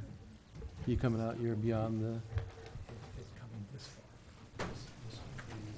8-inch scale. Oh, I see. It's recessed back in and then it Covered projects roof. out the front. Okay, would you mind, does everyone get a glimpse of this? So what's happening, there's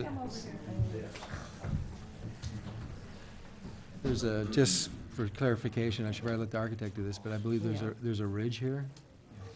Does it come back and then just 45 into the? You can see when you look at the elevation. And it just goes all the way back, ties into the roof, and then California's in. California's into the existing roof line there. Okay.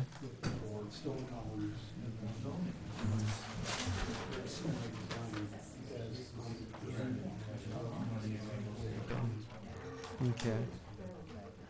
Questions? And then also, is it somewhat compatible with the, what does that would be, the north wind completed, especially on the west side? Mr. Chair? Mr. Chair, excuse me. Yeah. I can hear conversation going, but I know I can't hear what the public Okay. can hear. That should be on Oh. the record. That's fine. Okay, I think we got the gist of it. So what just transpired here was the architect actually showing us a plan that we did not have in our packet, describing graphically the limits of the floor plan, the new roof plans, and that sort of thing. So at this point, juncture, let's continue the conversation with our commission. Feel free to speak up. Oh, yeah, thank you very much. I think one of the, oh, sorry. Go ahead. And maybe staff can help me. I think one of the issues that I'm having a hard time reconciling is that it goes back to the public art sense. And let me kind of wrap it around, because I think part of what we're trying to determine is, has the original conditions of approval changed so much that it would warrant a new application? Is that one of the items that we're trying to decide? Well, I think so. I think how, I don't really know where the threshold is for that, because, I've never really, it's not really definitive. I've not seen past practice or what is really done in the past. But obviously, there's a long record on this project. The file is very thick and deep. I've done the best to try to give you a path to look at it and find out what's changed and how to look at it. But that's at your discretion. I believe if you think that these modifications really do go beyond the scope of the original CUP, and as the city attorney has indicated, then you just deny the modification and allow them to build as they were originally approved. Okay, because where I'm going, I think, with this is that when we talk about the photometrics, which is current code, if we're going to require current code photometrics, then does that also stipulate that we have to do current art, public art? And it seems to me that part of this, and I'm looking at the final conditions of approval before City Council on January the 10th. Now, on page 7 of 17, number 17, it says that public art is required. And in the packet, the applicant stated that one of the patios that has been subsequently removed was the public art. So kind of that's one of the problems I have here, because it seems like that was made as one of the conditions of approval. That's how it was presented. That has subsequently been removed, and then we have a new design configuration. So I guess I'm talking about a couple different points here. In addition to bringing us all up to current codes, if we're going to look at that, and also looking at the original intent. That's just my... So staff does, the Public Art Commission, in this case, I'm assuming they're acting in an advisory position to the Planning Commission with their call on that. Are they actually, if indeed this project is not exempt because it's not a public part of the Unified School District, and they're making an exemption for it, for this particular project, do they have the authority to actually do that, is my question. No, again, I'm going to just try to clarify this, okay? So as she indicated, excuse me, Jane, right? I'm sorry. And I said previously, the section on public art was recently changed between the first time they were entitled and now them asking for the modification. So it changed. Okay. So the I don't know if it was specifically stated or it was the interpretation of that original ordinance, but that was determined, and that they did not have to do public art, was my understanding, okay? Now, if you look up the code as it is today and how the city of Ojai has felt it necessary to change it, they would not be exempt. And so what would happen is they'd fall underneath the ordinance, and if they were to get entitled today, they would fall, or, I think it's a year old, the new ordinance, isn't it, Sherry, I think it's a year old. So they would fall into that ordinance, and that ordinance would require that they pay, I think it's 2% for the first million. So it's In lieu of actually doing the public art, or? no, I mean, that's what they have to demonstrate. They have a choice. They have an option to do it themselves, to provide art. I'm sorry, what? So I've looked at this a little further. Uh-huh. I don't think they're exempt. Okay, we're going to hear from staff, staff attorney. Please don't speak out. Thank you, Chair. I've looked at this a little further and was able to confirm the value of the project. They may have been exempt in 2011.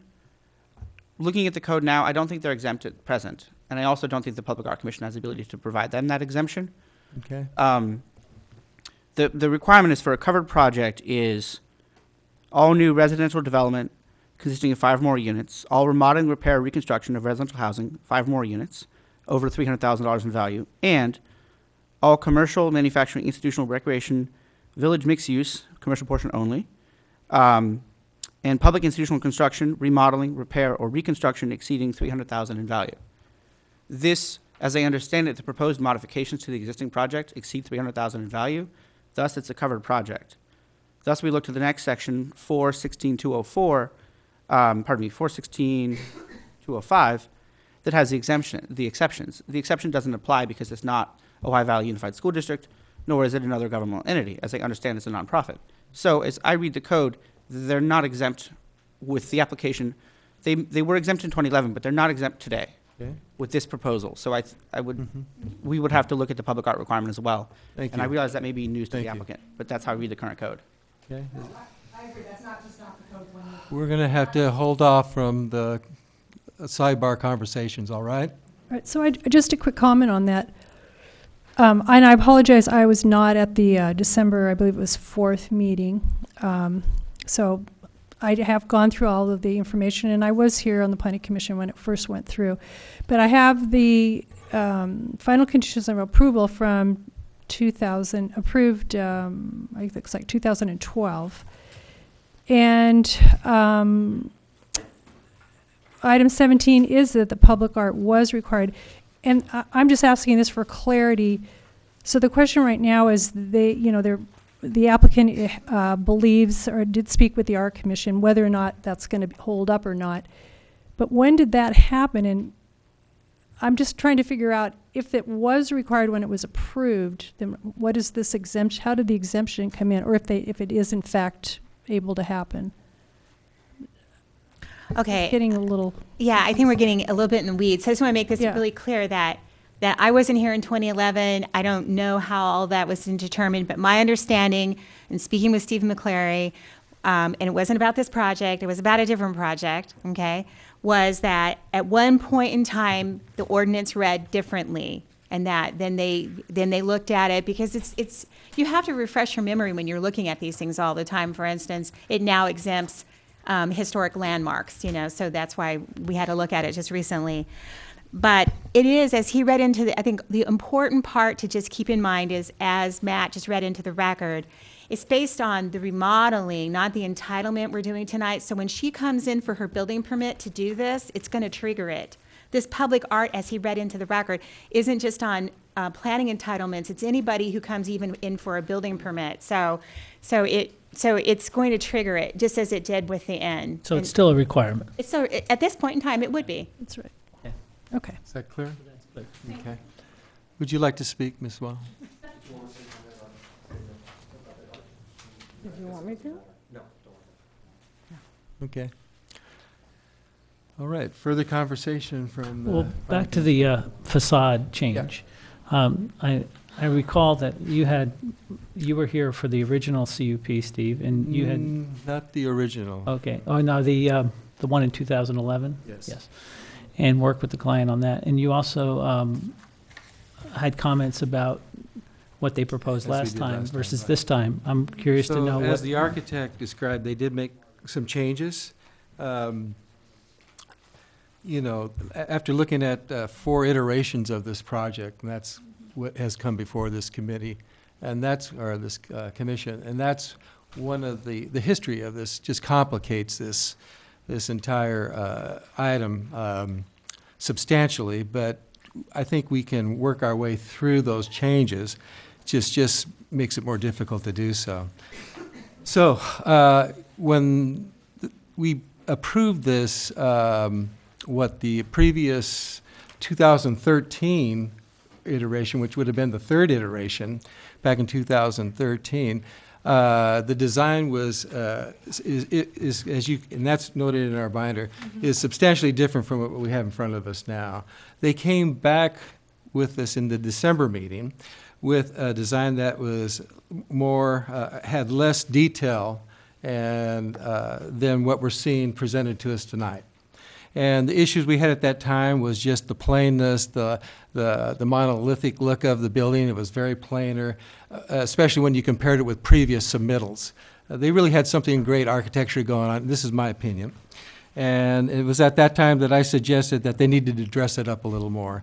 So in those terms, they have put forth some new design features that add a little more to it. And what we're looking at specifically are the addition of shingles. You have a continuation of the wainscot going around. In the at the southwest elevation, you now have a roof covering that extends out. So it breaks up that that elevation from what it was previously provided to us. So the rear elevation, or I call it the rear, but it's the northwest elevation. I think the only change there is, and it was explained to us by the architect, was we eliminated a rounded parapet that goes to more of a shed roof detail. And did you not also, I think they added the shingles to there as well, that initially that was just straight plaster. So you have some accommodation to what we were talking about. You know, I think it could be heightened, you know, brought up to a higher a level of architecture degree in terms of aesthetics. But at that said, personally, I find it satisfactory. It's disappointing, John. but it's disappointing, but it's satisfactory. Satisfactory. Yes. Further wrinkle.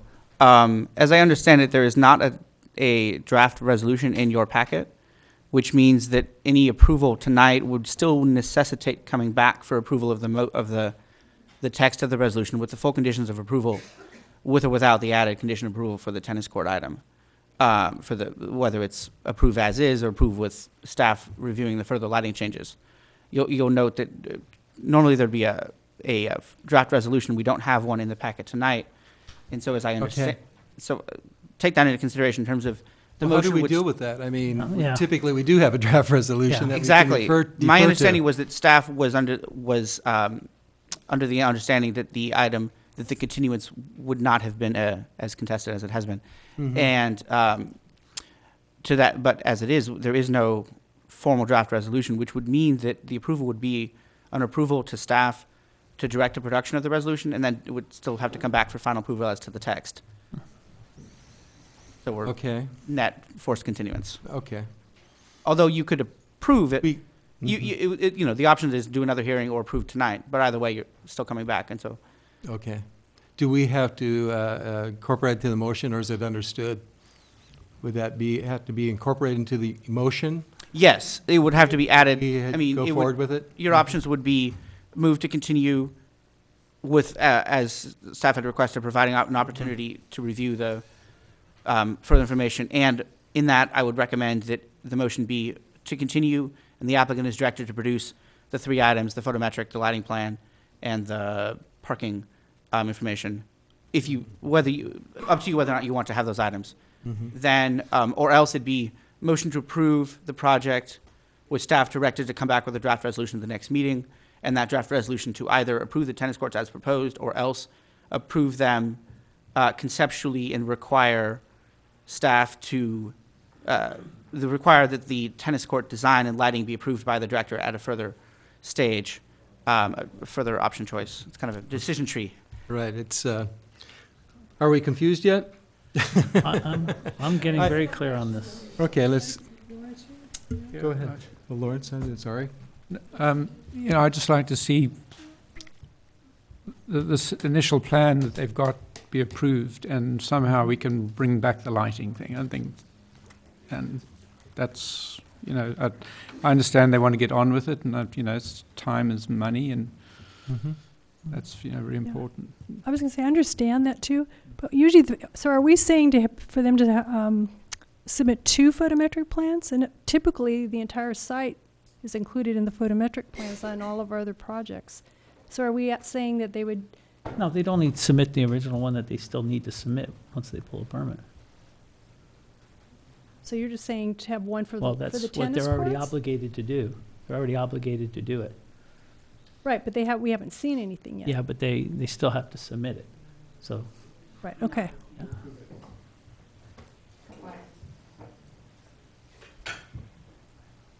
Thank you. You'd have to make that point explicit in the motion. Right. Whether that you want submission of just the one for the tennis court to be reviewed solely by the director, or else, if you want to review a photometric site for the entire plan, then I would recommend not approving it, because you may want to modify it further depending on what that photometric plan says. Okay, that's pretty straightforward. Rosalie, did you have some input here? Oh, this is just so hopelessly snarled. It's really frustrating. I feel for the neighbors. I feel for the applicant. I think the neighbors, whether we can go back and forth on whether or not they were noticed, but clearly in the record, and this predates me, but, the information that the commission has had in the past does not reference the residential neighborhood, and that is a problem. I don't, and even if we were to grant this approval, they would have to come back with a photometric at the time that they pulled a building permit, and then that would blow up their plan. And they would have significant resources invested, and they wouldn't be able to prove that it has a minor impact, because it doesn't. So we have to get clarity on what's going on here. Obviously, I think we all would love to just move you forward with the building. I think we have, I'm feeling like we have a consensus here that the building's great, it's good to go, but we know nobody understands anything about what's happening with these courts. And I don't personally feel that we can agree to this, be locked in without more information. We need the data. So that's all. Thank you. I have questions just about the parking study. Like the original parking study that was done seemed it was done 2 days in March of some point, and it seems, I know that the athletic club, you go there in the summer, cars are parked up and down Fox Street, and we're talking about eliminating 60 parking spaces. So I think that again harkens back to should we review the whole thing?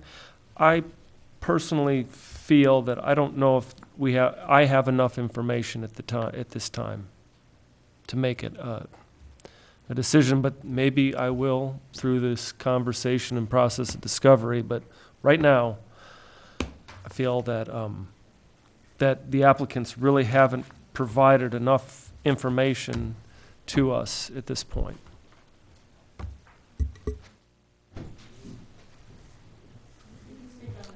Commissioner Merck, do you have any input for us? I'm trying not to. Trying to stay out of this. I guess it sounds like the consensus is that perhaps we should continue this, as staff originally recommended, to the March 18th meeting. That would give the owners time to bring back the information we need. We could get actual plans of the buildings, and they could meet with their neighbors, and hopefully they'd have a plan for dealing with the tennis courts as well at that point. I think whatever we do, we need to be extremely explicit about Correct. what everybody's expected to produce.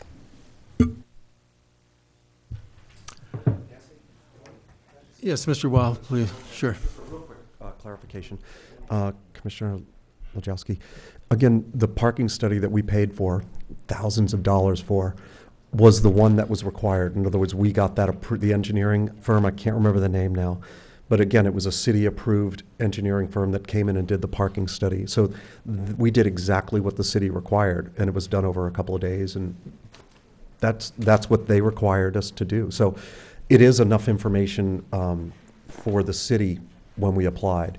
The second part of that is that with this new design and the pulling back of the patio on the Fulton Street side, we've actually created more parking spaces. We were losing about 15 spaces that now we are getting back. So there's actually, I could do a walk-around study and say, here's 15 more spaces. So just to alleviate that, we're always in mind of that parking. We have staff and we have a van fleet, so we have to have parking as well, just to clarify. Thank you. All right, so any further discussion? Someone want to make a motion? I would just offer this, that if you're trying to reach a compromise, we put in the packet March 18th, but if the applicant thinks he can get those things, whatever it is you ask him to do for the next meeting, you could always continue it to the next meeting, and then if he doesn't meet that, we could just continue it again, and that way we're not unnecessarily delaying him. If he wants to move vigorously to get those things for you, we would offer that we could modify that date. Well, let me ask the applicant, Mr. Weil, if you come forward. I think there's a general consensus that this commission feels that we can accept the architectural aspects of the building remodel. Mm-hmm. There's also a great concern that there is that the neighbors have a rightful place to step up and voice their opinion regarding the lighting and even possibly the noise factors, and with further discussion. Mm-hmm. That said, would you be agreeable to a continuation? I'm just asking for your opinion now. Mm-hmm. But I don't get for the next say. item. I don't get the final say. You figured that out. But we are asking, would that be agreeable to you to come back in 2 weeks' time with the information that we would clarify for you as in further discussion this evening, to make it as clear as we possibly can in order for you to bring back the information we require, so we feel like we have adequate knowledge of to make the right decision? Yeah, the answer is yes. I mean, I would love for everybody to be clear and to go, yep, this is positive. It's also careful. It's considerate of the neighbors. And I don't know how we can get. I mean, tennis courts are tennis courts. An elevation of a tennis court, in New York City is going to look pretty much like the elevation of a tennis court in Ojai. So I don't know, again, who provides an elevation of a tennis court. Well, I think it's the more information we have, the better. Okay. We know the locations are at this point And actually, I don't even know if you're asking for that. Again, it's the photometric study. I think the photometric is important. And the lighting plan. The heights of the standards. Uh-huh. So everyone can have at least begin to grasp an idea of what the expectations would be that are realistically. Mm-hmm. So I think this is and I really appreciate your spirit of cooperation here, because I think that's when you get into these techie discussions, it really requires everybody coming together to come up with the right decision, and I appreciate you willingness to go forward. So I think we are looking forward towards a motion of continuation at this point. Great. And if you could be, please, as specific as you can, with us, we'll deliver exactly before we what make you that want. motion. We'll lay it out for you, to the best of our ability. Okay. Okay. Thank you. Thank you. Can I suggest something? Can I ask staff a question in that regard to help clarify that? Can you help us clarify what they would? Yeah, we're as a means to put this list together. Okay, can you help clarify what, regardless, they would have been required to do to pursue their building permit? Can you just? It's the lighting plan. Well, okay, so they would have to do a photometric to talk about the light. And they'd have to show us the type of standards, and there was in the file a prototype of a light, but it didn't really, it was just a manufacturer's cut sheet. So they would have to show us the exact type of fixtures they're going to use and the heights. It appears as though there's some discrepancy in that, because many things say 35 feet and then 22 for the other courts, but now I'm hearing maybe not 35 feet. So he would have to demonstrate exactly what type of, kind of similar to the skate park. The fixture, they have to know the exact fixture, how many they're doing, and it has to be modeled in a way that they don't have shadows or anything of that nature. And then they would look at the spillage and where the candle feet would be, and what would go on to the roadway and what would go on to the residents. In addition, the neighbors have asked that they do like a lighting plan that would show the elevation of the light standards and where 35 feet hits, because they're up here and they're down here, and right now nobody really knows where that fixture is going to hit. In other words, it could be cast downwards this way, but because of the elevation difference and the height of that fixture, we really don't know what the impact is to that residence. So that's why they were talking about story poles, or maybe just a graphic depiction from a cross-section type thing, I guess. And so then I guess also the whatever else you've come up with tonight, whether it be noise mitigation for residents, because they have to actually demonstrate that they can meet those noise parameters that are in the code. They would be required to do that. Otherwise, we would be out there, with a code enforcement officer if they're noisy, which I think is pretty impractical. So when it comes to crowd. When it comes to crowds.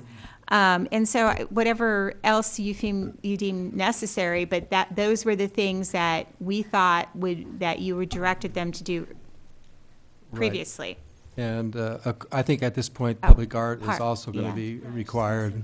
And then the parking, if that's something that you've addressed tonight. Well, if they have the plan already, they can resubmit the plan. Well, no, but part of the plan is predicated on them, and this is 2011, renewing their agreement with the Ojai Valley Athletic Club, which to this date hasn't been renewed. So I would like to see that in writing, to see that agreement is, So I think it's predicated on a couple things. One, that they demonstrate to us that the residents don't have cars, and two, that they have this van pool that they were supposed to have, because all those things work together. And I don't know if the trolley goes through there and they have a trolley stop. I mean, anything that they have there that demonstrates that they have other means other than somebody coming, and I think you could take that under consideration. So any of those things, I think that would be what I would direct them to bring back.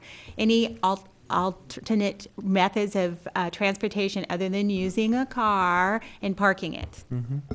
Okay. How do we determine the noise? Is that a standard? Like, Well, this is 250 people clapping? I don't know. I mean, I just don't know. Really I think you would have to talk to somebody who would model it, I would imagine, is how they do it. well, in attachment G, page 3 of 4, Mr. Clark's letter, point number 5 is an interesting point.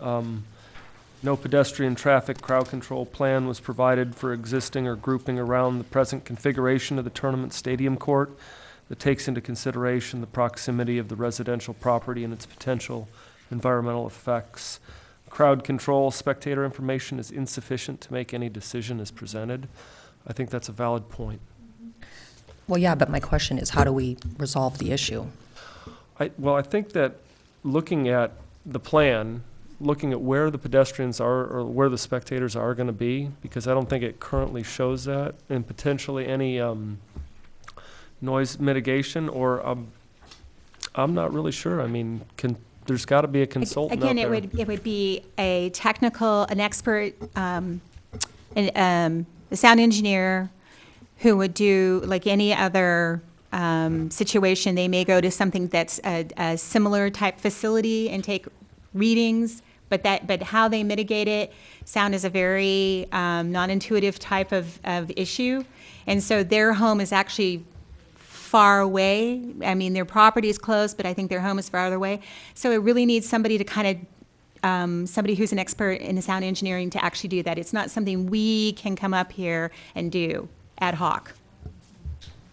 So I think the limits of time play a big part in this. The 10 o'clock curfew, I think, was stated in the description, right? So, is there anything else that you think that we want to? When we all sort of thought that, we all thought after much discussion that the neighbor and the applicant were going to have a discussion. And since, I mean, obviously I can't tell you to talk, but I mean, since obviously the neighbor's going to come up and they're going to have an opinion and presumably they're going to have their data and then you're going to have your data, it might behoove you guys to find a way to sit down and hear each other's concerns and try to come to some sort of clarity about what is going to work for both of you, because that's what's going to come before us and what we're going to have to resolve. And if you guys could somehow get on the same page, or at least on the same tennis court, you know, we might be able to expedite. That's a good point. Right. And I think the fact, too, that it's going to come back back to us as a public hearing, there'll also be a chance for, you know, the neighbors to come back and talk. And hopefully you'll have had a chance in between then, as Rosalie mentioned, to meet and discuss the item. I think Mr. Clark did say their board of directors was also doing some work on coming forward with their plan. Please. I'm meeting with Persimmon Hill. Yeah, you can come forward.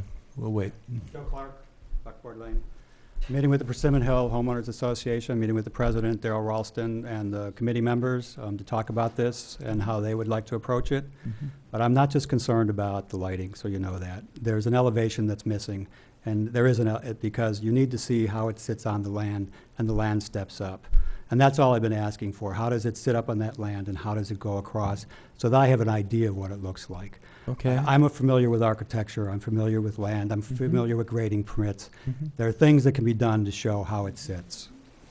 Well, I think along those lines, we could ask the applicant to provide a story pole for the elevations of the tennis courts and the proposed lighting. The visual always covers a lot of bases, more than we could ever discuss and talk here with better clarity. So that makes sense to add that to the list. Okay. Have we decided, are we going to hold the applicant to 2015 codes or to 2011 conditions of approval? I don't know. I'm not sure exactly. I mean, go ahead. What? Oh.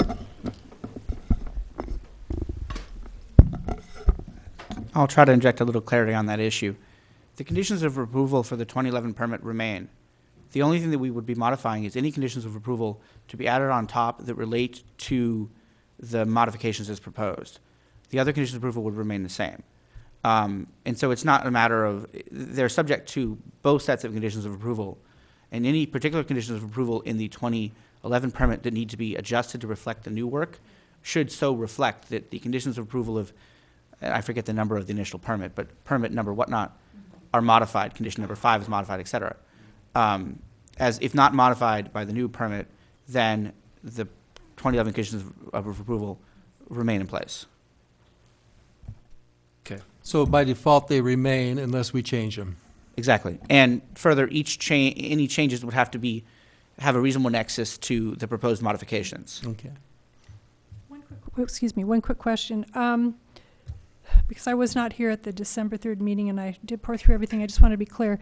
Was the commons, the changing of the structure of the building and eliminating some of the other features, was that approved that night? And then they came back with, oh, it wasn't approved. Okay, so it just comments, and there was discussion on some changes that you would like to see, and then brought back tonight. Okay, I just wanted to be clear on that. Okay, so is that our list? Just one last comment, please, sorry. I know. But, just for you to consider when you draw up the new requirements for us to come back with, if, all of a sudden a lot of these things have been opened up, including the art, which, again, it was put into the original approval, then discovered that it was not, we were a school, and so that we were told, no, you're exempt from that. That was, again, why did we make these revisions was an economical reason. We have run out of financing. We are paying for this ourselves. That's why we had to scale back.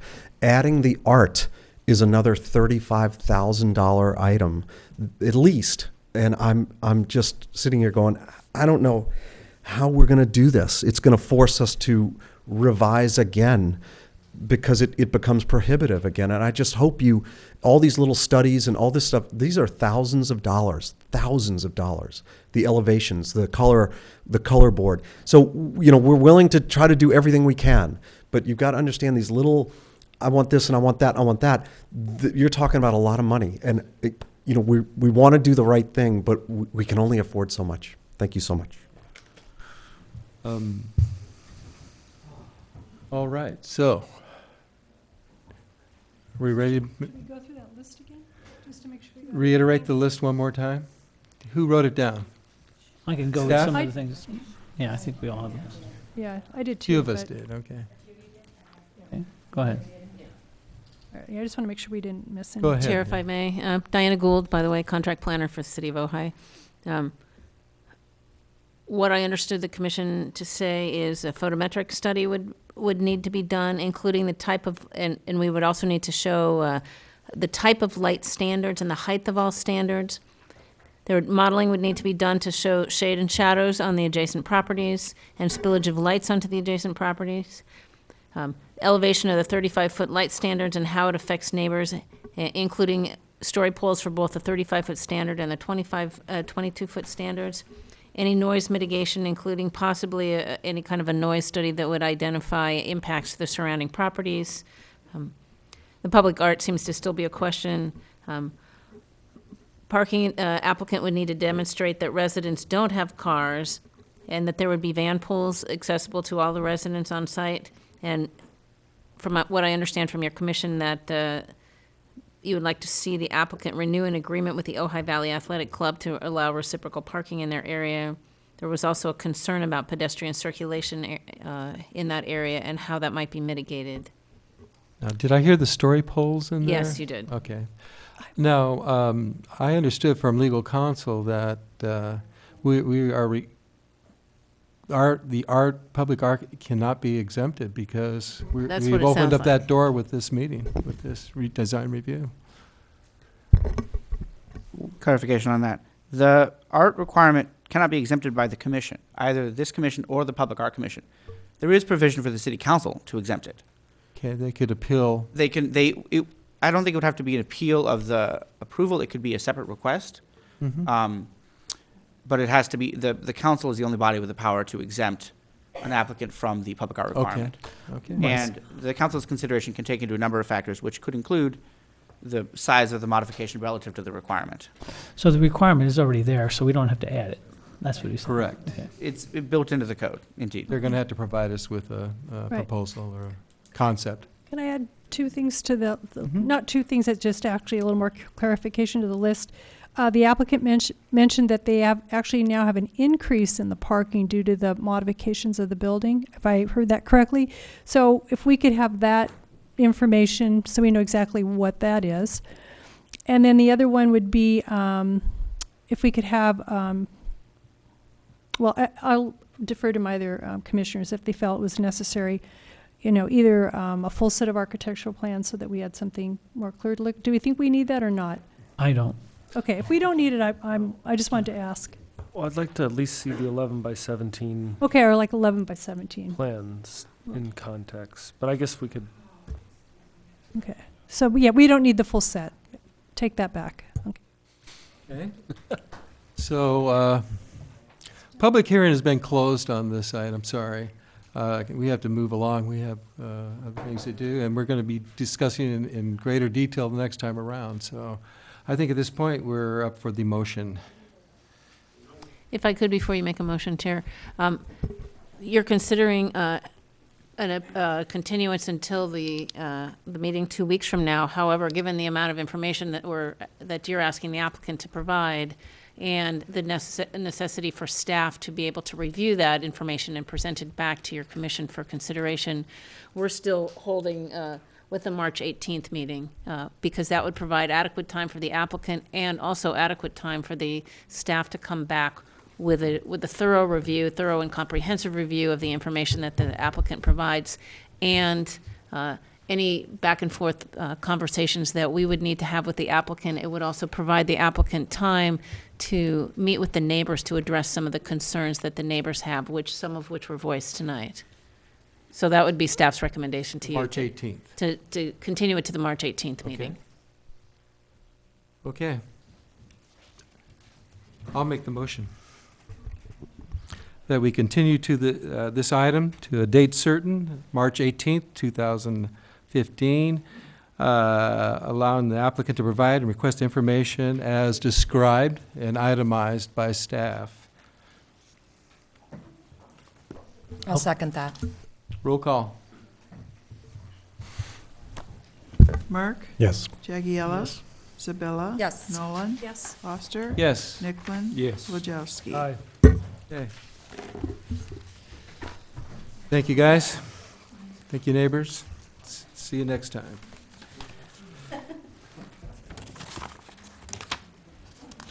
Okay. The next item on the agenda, because we're holding true to our original agenda as outlined to us. I'm sorry, the agenda was already in place, and, well, I'll tell you what I can do. I can ask the representative for the Alyssa and Shane Duclos if they're willing to wait through the next item.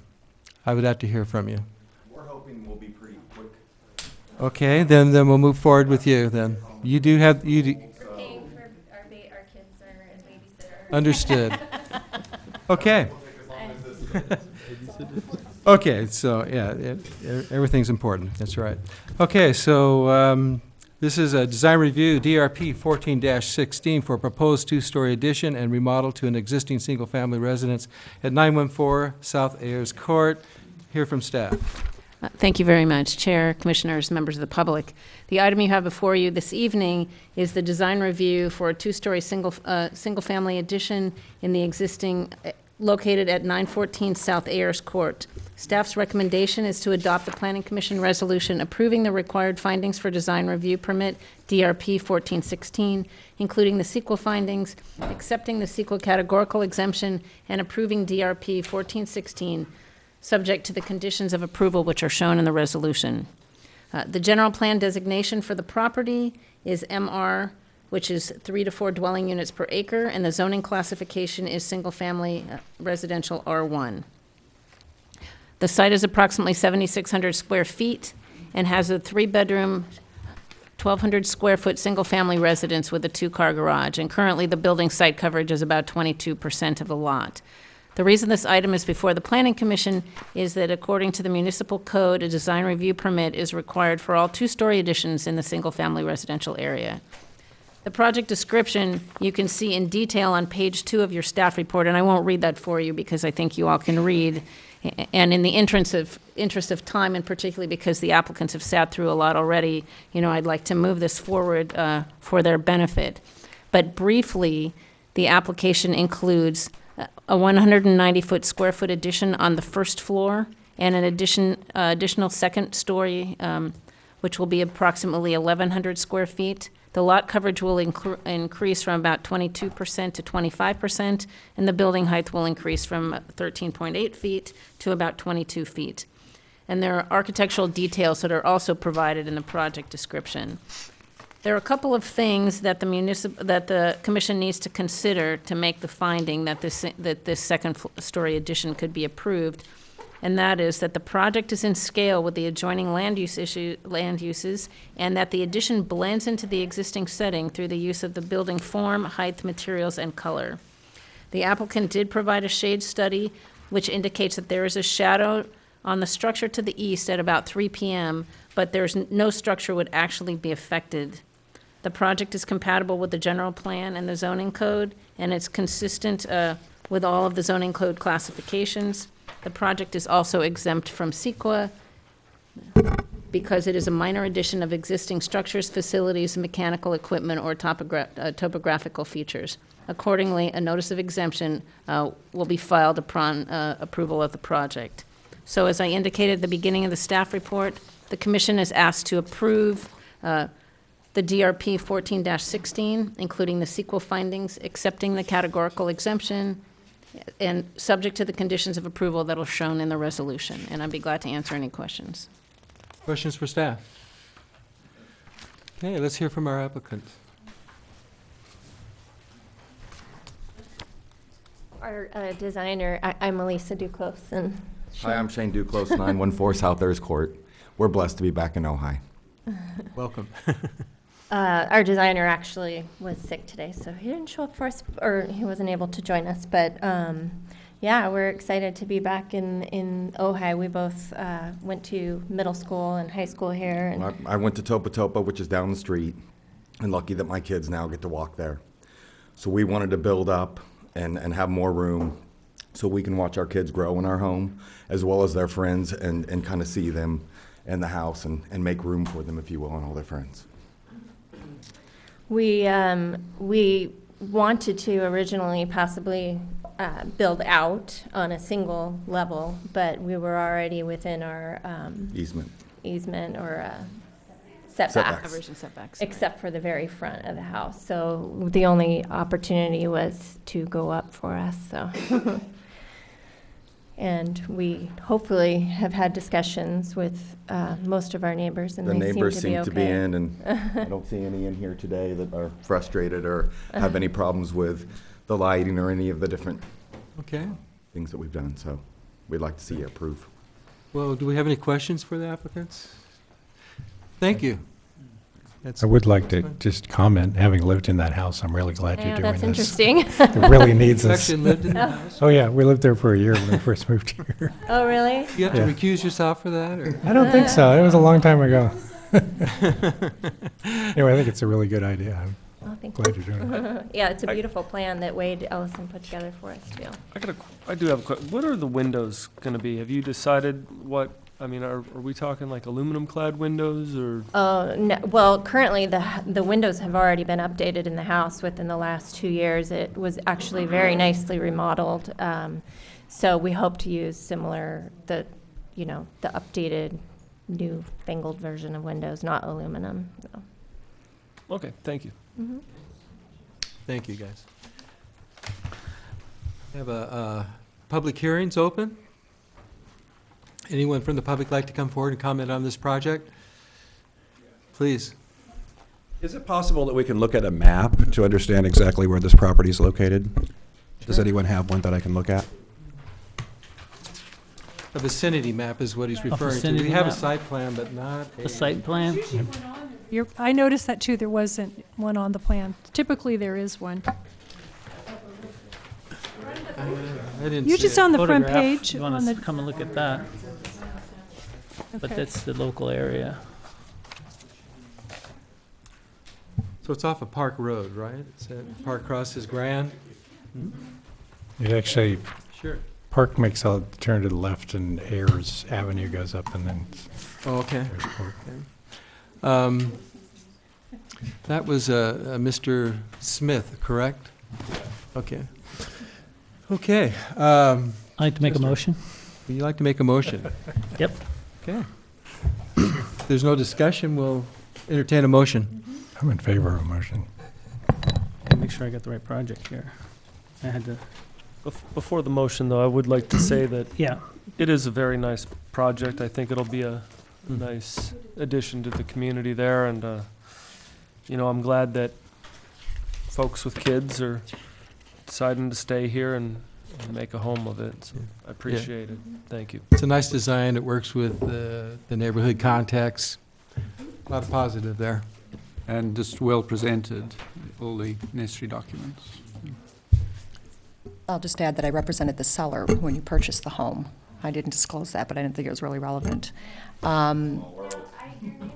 Okay, so anyway, the reason I brought it up was because as soon as I looked at this plan, I could tell how it suited the property so well, and it would have minimum impact to the neighbors. The way it's sited, it's sort of perfect, so good job.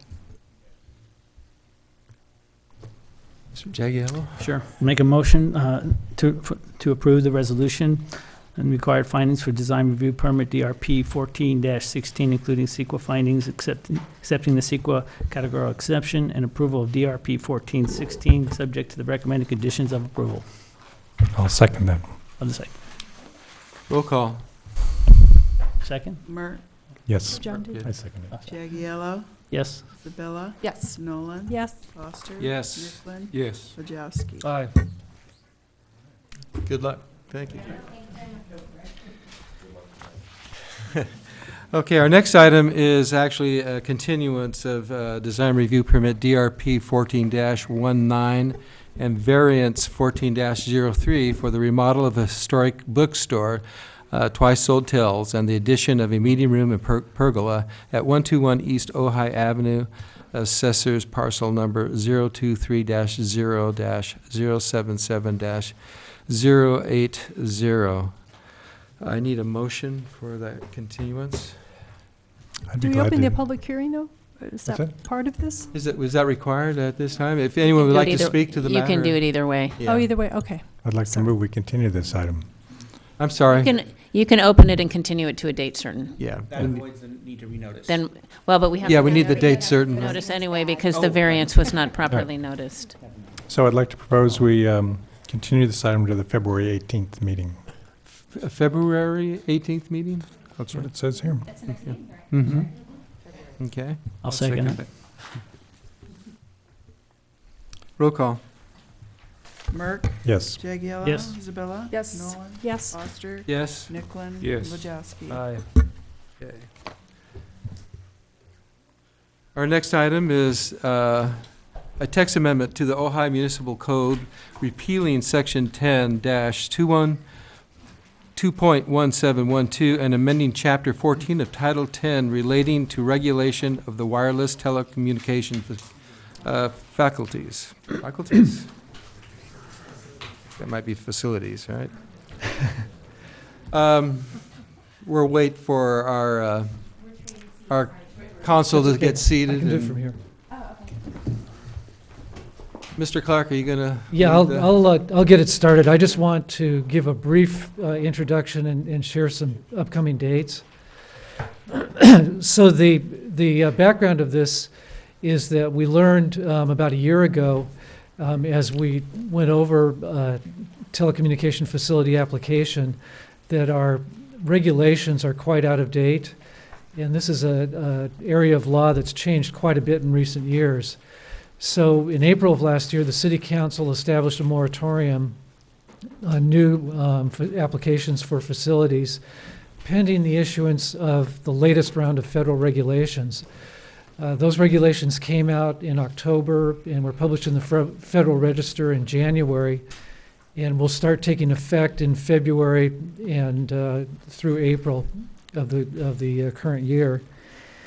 So the moratorium also is going to expire on April 7th, and the new regulations put us in a position where extension of a moratorium is not really possible.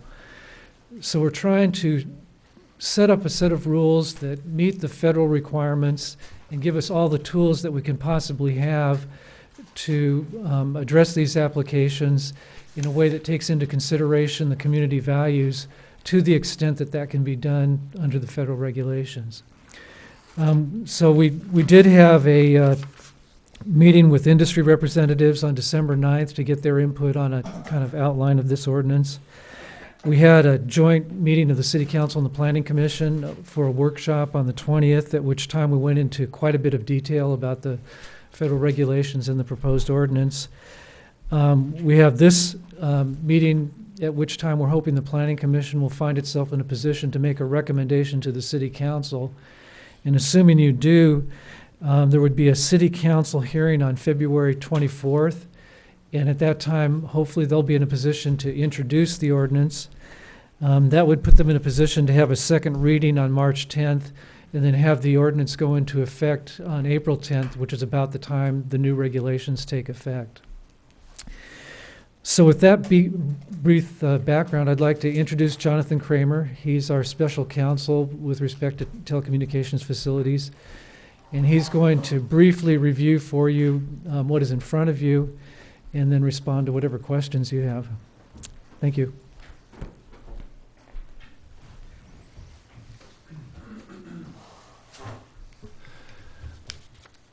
Good evening, Chair, Commissioners. Jonathan Kramer, Special Counsel. Before I get into my very brief comments, I'm going to comment about the gentleman who's sitting to my back now, Matt Summers.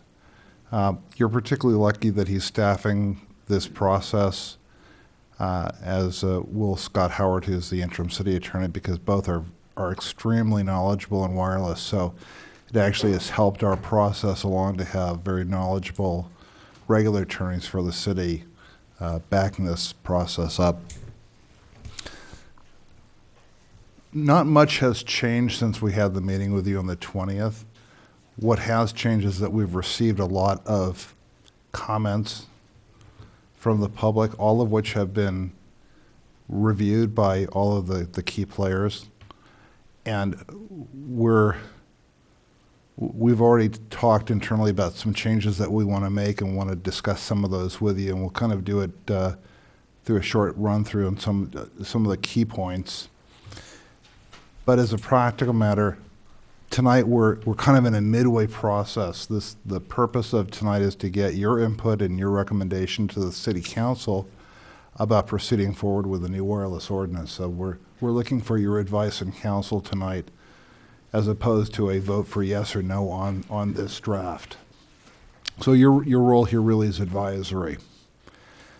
That's a very important role in this process, because once this ordinance goes into effect, whatever its shape, you're going to be the body who administers a lot of the processing that'll go into consideration of wireless projects that will come before you. So that's why it's important that as you think about this, think about these issues from an operational standpoint. We're interested in your thoughts about it from, as a commission, how will the commission process these things? It's good just to step back for a second and remember the fact that we're dealing with an area where federal law commands us to do things. I mean, quite frankly, we are commanded by federal law.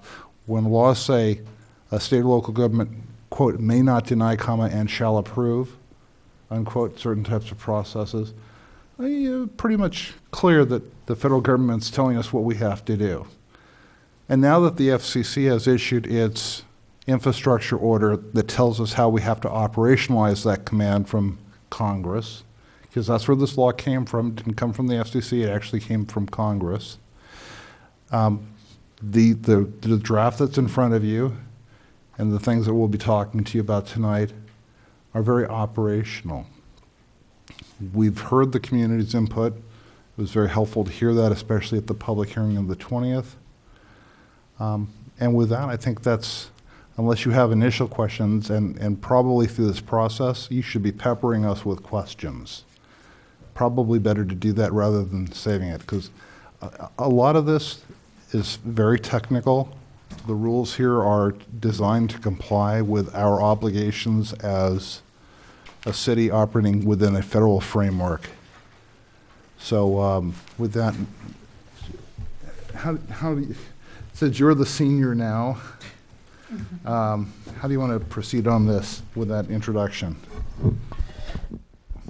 I think what makes sense is I trust that the commission did receive a red line of the changes we're proposing over what was in the packet. No, that didn't go out. Okay. Then I thought we had copies for you guys. There are only a few changes, so we'll walk through them item by item and explain with each change what we're proposing and why we think it makes sense. And these are, for the public's benefit, these are changes to the ordinance as proposed in the packet. None of them are major. It's a few grammatical nits and a couple of clarifications where there were some inconsistent references that we think it provides some clarity. And you'll see that as we go through. So I think that's what makes sense. And to that end, the first one is on page 5, section 101430, subsection C1. This is exemptions. And the addition is the City of Ojai, is how it reads now. We're adding the City of Ojai municipal wireless communications facilities. And here the goal is to provide an exemption for any city radio or telecommunications facility that we would be wanting to install. There's no need to give ourselves a permit for it. The next change, this paragraph is a little bit more substantive, but it's designed to create a more streamlined process for review, is on the next page, page 6, section 101440, subsection A1. The additions are after conditional use permit, add and design review permit.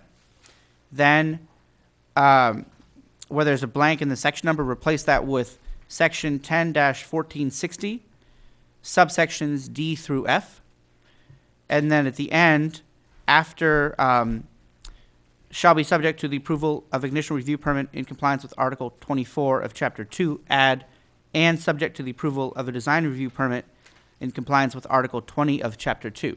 The goal of these revisions, and I'll be happy to repeat them, is to ensure that any facility that is a new facility or a large co-location or modification outside the protection of Congress under Section 6409 has to go through both the conditional use permit for the use in that site, in that location, and the standard design review process to ensure that the design of the new or large modification facility meets with all the city's requirements for stealthing and height and materials, et cetera.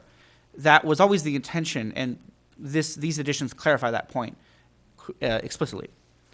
The next change is down below, same page, paragraph B, permit submittal.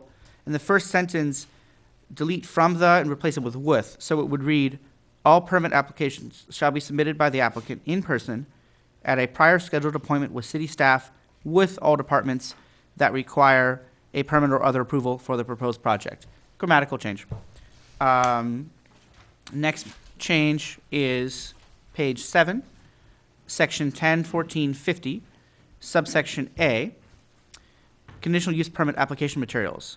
And this is a change to just reflect what was always intended. It's a typo. Unless the director waives the requirement in assigned writing, all conditional use rather than design review permit applications must include the following. Subsection 3, same section 101450. Just before the numeral 3, add and. Same. Yeah, you would need all three, not an implied or. Subsection 5, same page, page 7, statement of purpose. We've rewritten number 2 to be a to-scale map that identifies the proposed site, location, and the targeted service area to be benefited by the proposed project. The previous language was an annotated topographical map that identifies the targeted service area to be benefited. It implied the other words, but we've made it explicit to prevent potential ambiguity. And the underlying point on these sections is that Congress has dictated that we can impose application requirements within reason, but we have to have them specified in an ordinance or other publicly available writing. So here we're accomplishing that directive. Next change is page 9. This is subsection, we're still in section 101450, subsection B1, large C. Exception for facilities proposed based on proximity to residential uses. Here we're filling in the blank with 10-14, so that first clause reads, notwithstanding the preferences listed in section 101450B, Romanet 1, large B.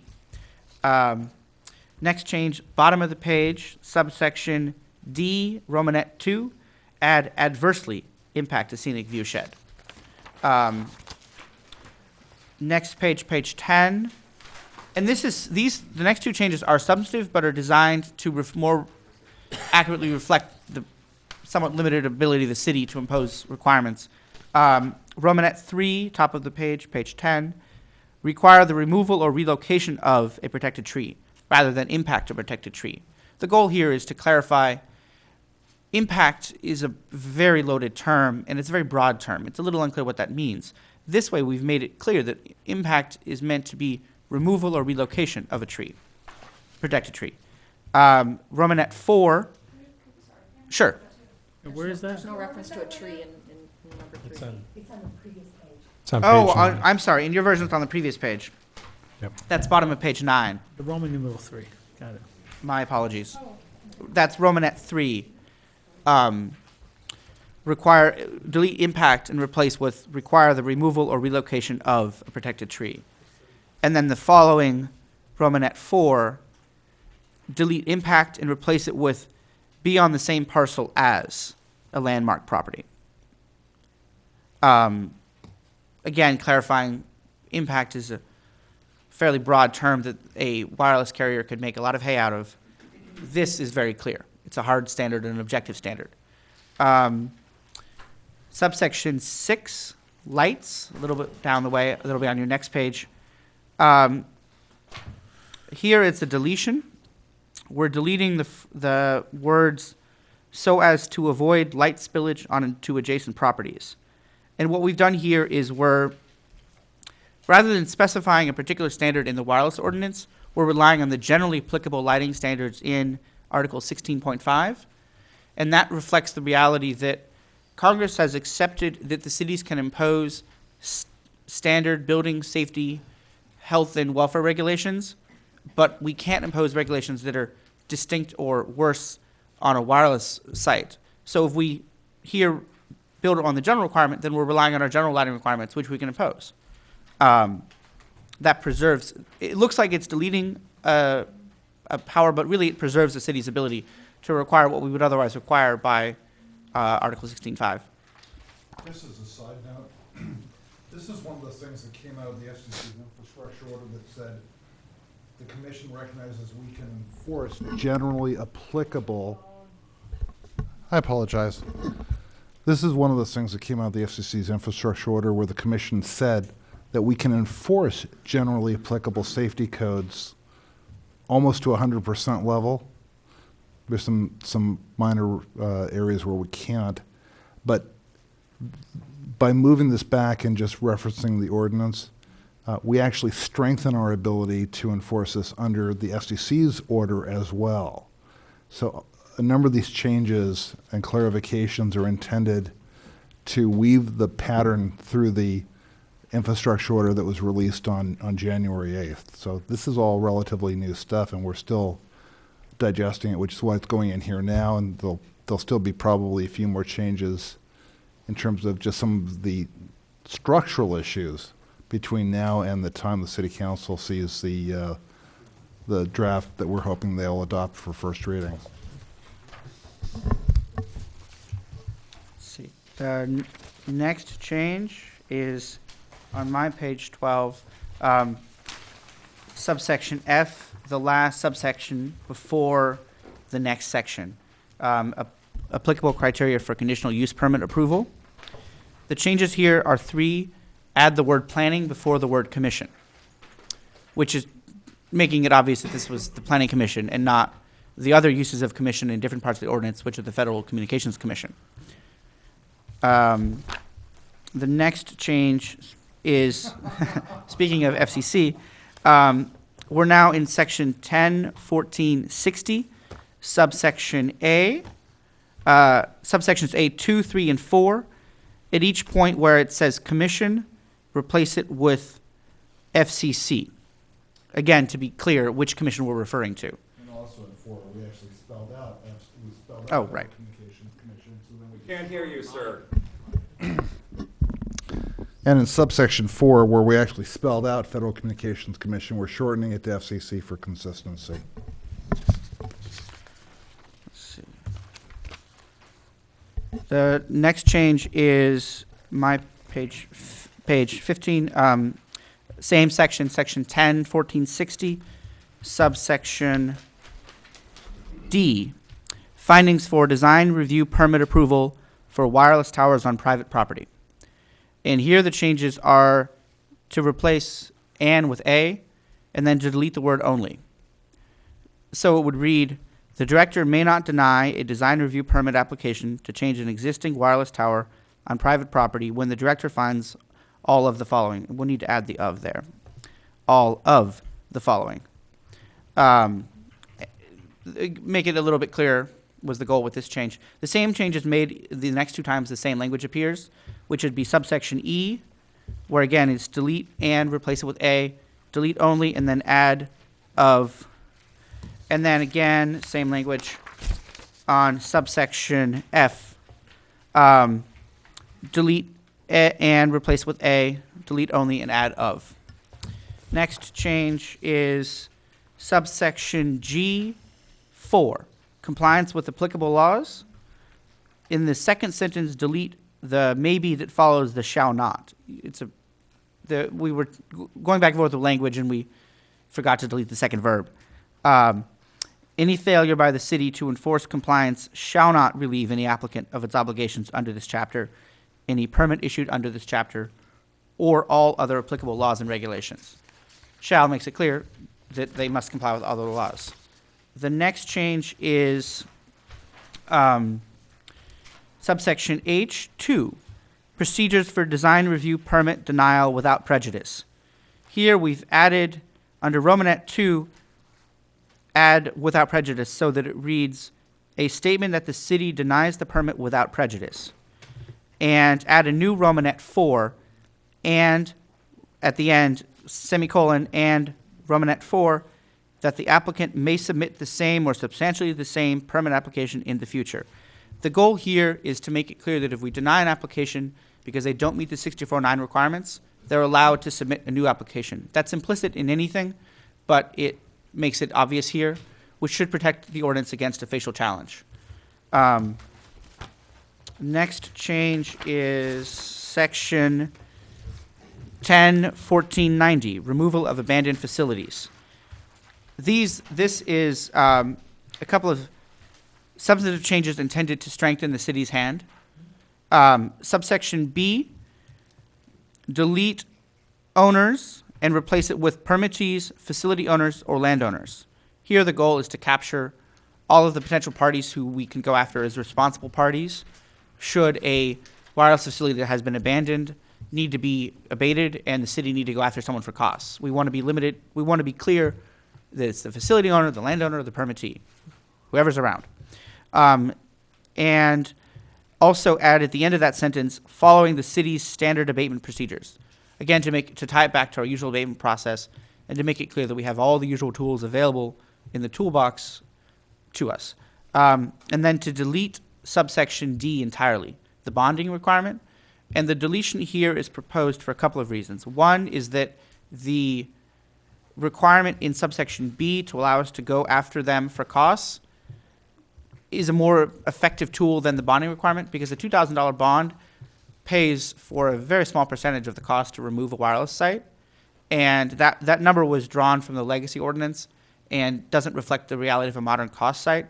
We are better off requiring the applicant to pay the expense and allowing the city to go after them for that cost. Thereby, we're able to cover the full cost and not be stuck eating whatever costs there are above $2,000.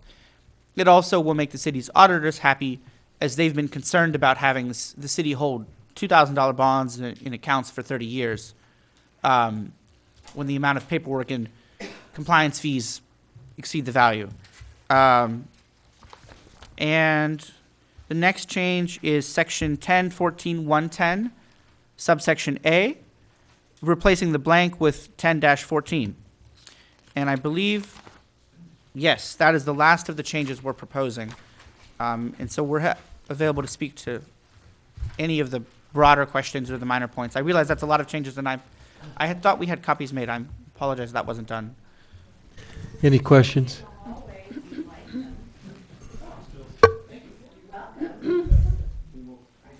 Oh, the red line version? How did it happen that it's not available? I can't believe this. It's outrageous. Really, I think we need to have an interview. Please, you're going to have to hold your comments until appropriate time. Okay, so questions for our council? I have a question. Is this appropriate time to discuss, sort of a particular question that the way it's written? Okay, so the height, the beginning height, the ending height, the possible height, the way that it can be modified over time.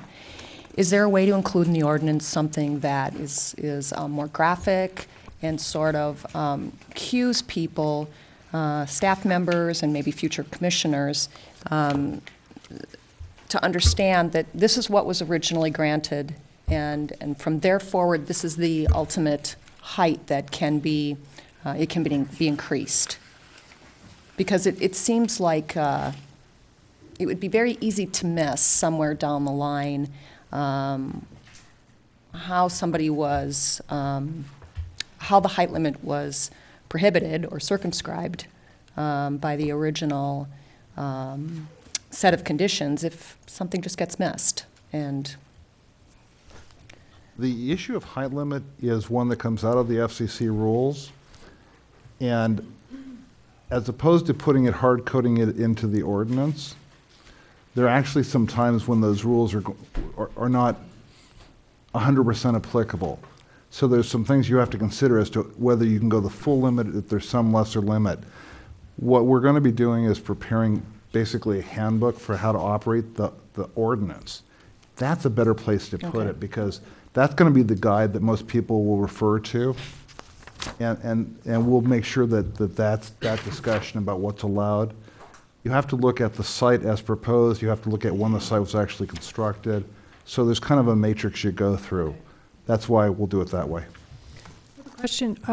For instance, we have 3 zones that do not specify a height on them, and I'm just wondering where in this process we can get that handled and possibly identify a height for those zones.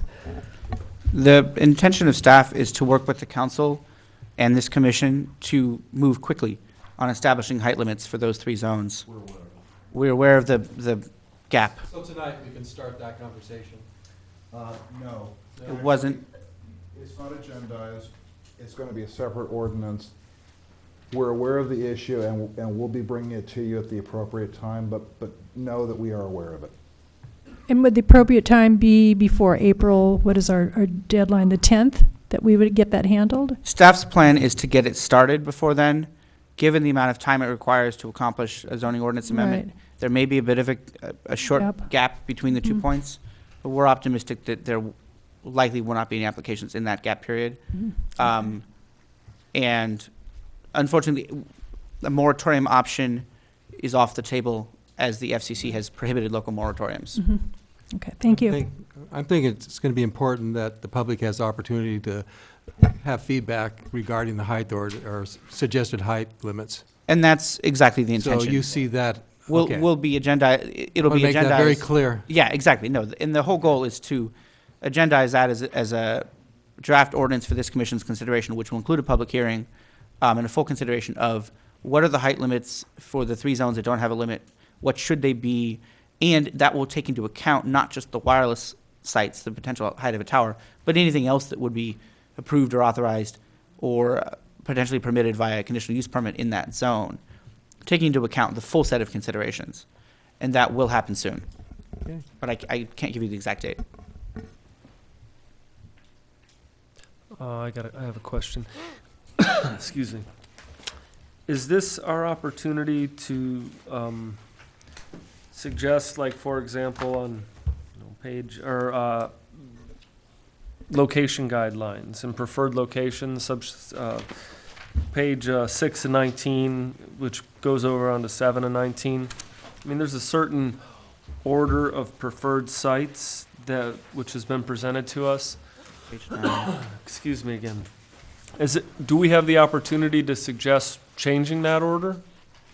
Yeah, this would be the time to do just that. I would suggest we hear from the public, and then then have our discussion based on all the information as it comes forth. Any further questions for our council here? One quick one, and we discussed this at the joint meeting, and we had talked about possibly developing a map for the locations or a way to identify them.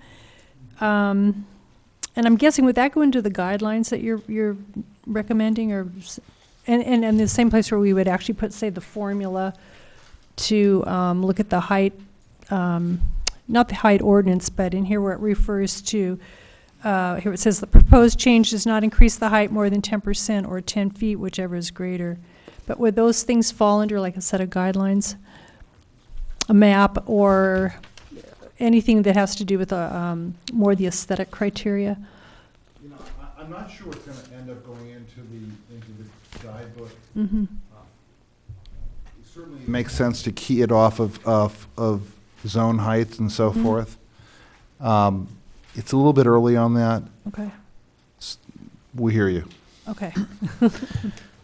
Not to beat this height thing too much, but there's one more question I want to make sure is going to be addressed with you. Is there was comments made at the last meeting where it says on page 15 of 23, the proposed change does not increase the height more than 10% or one additional antenna array not more than 20 feet. The question came up, is that per application of permit? Excellent question. No. The commission made it very clear, despite the industry's reading of it, that this isn't ad seriatim forever and ever. You'll notice in the ordinance before you that there is a reference to February 22nd, 2012. That's because the commission has said for existing sites, that's the measurement date. That was the date that 6409 became law. So there is one cumulative change up to that maximum. Now, here's how it works. It's possible that an applicant can come and say, okay, we want to take 100% of that change in one application. Okay, that ends it. They can say we want to take 50% now and 50% later. That's okay too. It's just whatever that bubble is around the site in terms of its maximum growth, it can't be exceeded except by them coming back into a conditional use process. So no, it doesn't grow and grow and grow and grow that way. It just grows once to a maximum or however many times to a maximum, and that's it. Is there a So way that's we actually can, one that we want at the commission. is there a way we can adjust that language to say that? This is one of those things where it's appropriate to talk about it in the manual, but when we're crafting an ordinance, we're crafting a law. And one of the problems with crafting a law is the more specific examples you put in, the more exceptions you create because, well, here you were specific, there you weren't, and therefore you didn't mean this, and therefore not. The law is the law, and it's better to leave it the way that we've written it here. Thank you. One more point on that is that the same point with regard to the February 22nd date applies for a new permit. So say that the day after the ordinance takes effect, a new facility is approved, then that new facility can get only one bubble's worth of expansions. Again, whether they do it in one application or several, it dates from the date from the size as approved, and that's why it's critical to have as-built plans included, which is one of the requirements. So this is kind of more of a philosophical question, just imagining us sitting with a design review permit for, say, a co-location down the road. If the dictate of 6409 is may not deny and shall approve, and yet here we have 3 pages of sort of conditions and structures that they have to meet, how do those two things go together? They fit together because the Congress's short 50-word statute may not deny and shall approve an eligible facilities request uses a series of terms that were not defined. The Commission's regulations define the term, define the various terms, and built into those definitions are different ways in which we can find that an application is not an eligible facilities request that does not substantially change the size of the existing facility. And that's why you'll see in subsections D, E, and F of this is the one we were just talking about, subsections D, E, and F of 1014 60 governing a design review permit. The 7 findings listed, each one of those is one of the ways in which the commission left open a door for the city to deny an application that otherwise meets what this would be protected under section 6409. Now, I'm going to have to jump in and say, denying an application doesn't mean that the application is dead. It just means that under 6409, it's not approvable. An applicant can come back and refile under section 332 of the federal code, and then they come back into our normal discretionary process. So it's somewhat of a zombie effect here. You may kill it in one place, but it may pop up again. And I want to make sure it's very clear, because I don't want people to think that if it's denied under one process, it doesn't foreclose coming back in under another. That's what the federal law permits. That's why we have to permit it in the ordinance here.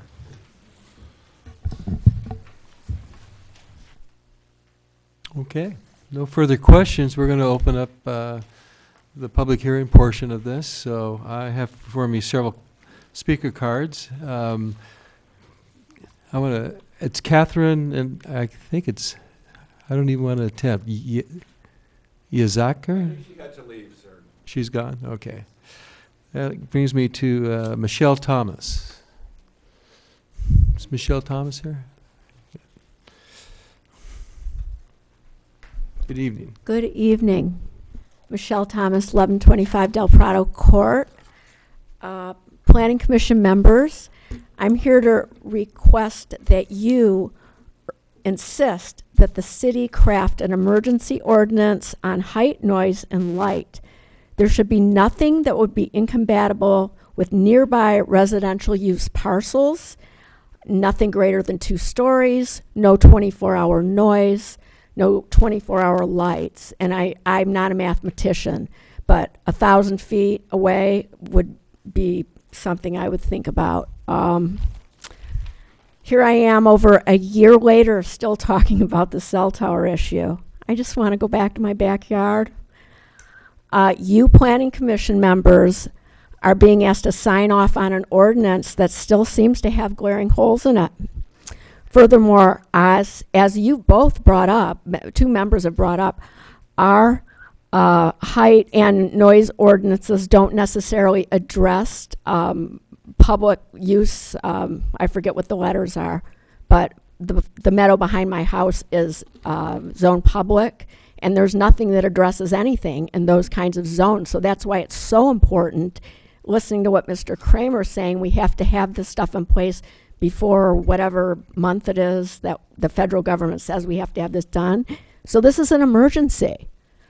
I know you guys have volunteered your time to help our community with zoning issues. Please don't let this opportunity to affect what our children and our grandchildren are going to have to look at slip away from you. I know you don't want to do it. Please make sure it doesn't happen. My notes are all over the place, so just don't let it happen, please. Thank you very much. Thank you. Lauren Sims. Ann Sims, 1202 San Ramon Way. Yes, I too am back here a year later. And I said at that time that it's not in my backyard. But I just want to reiterate to you all how horrible it was. I don't want it to be in anybody's backyard. I have a real problem with city staff here. I listened to this whole thing about the tennis business. Nobody knows what they're doing. Nobody knows. Nobody has any paper. Nobody can follow anything. You all come here tonight to discuss this very important issue, and you don't even have the updated draft. Yet they're gone now, but there was a stack out there. You people should have been the first to get those. And again, it's city staff. It's city staff. I have no trust in them. I have no trust in having anybody come forth with an application and give it to city staff and have it dealt with properly, because I think some of this goes to them and is approved and doesn't even come to you all. I'm not sure that's true for new applications. I'd like an answer to that. But I'm concerned that we have a mess. We have a mess with the people in the city, and it needs to be fixed. And I appreciate all of you. I don't know how you all do this, given all of you probably have day jobs. How do you deal with all of this? And now we're asking you to deal with all of this?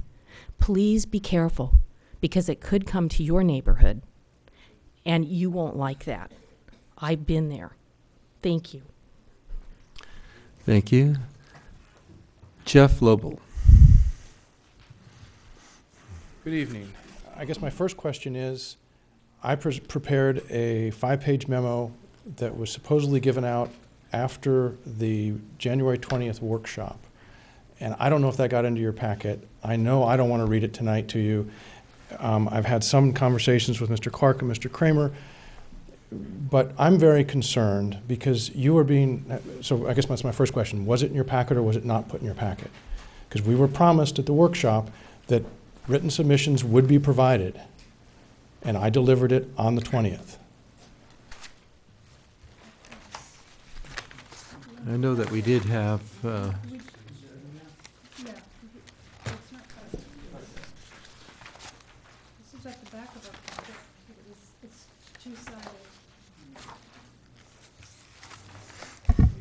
It appears that the memorandum from Mr. Lobo was not in the packet. So a promise by city staff was once again lost and not fulfilled. This is precisely why we feel let down by city staff. I took 4 or 5 hours of time, went back again today and redid it with what is actually now attachment C, though it's listed in your resolution as attachment B. And it's extraordinarily frustrating because I thought if I submitted something to you in writing, I could save the time. I'm limited now. And if it's not intentional, it's hard to believe it's not intentional.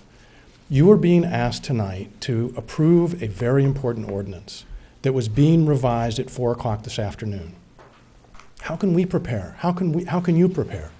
How can this process be reduced to an emergency that isn't worth taking the time to get it right starting January 21st? Everybody knew the time pressure.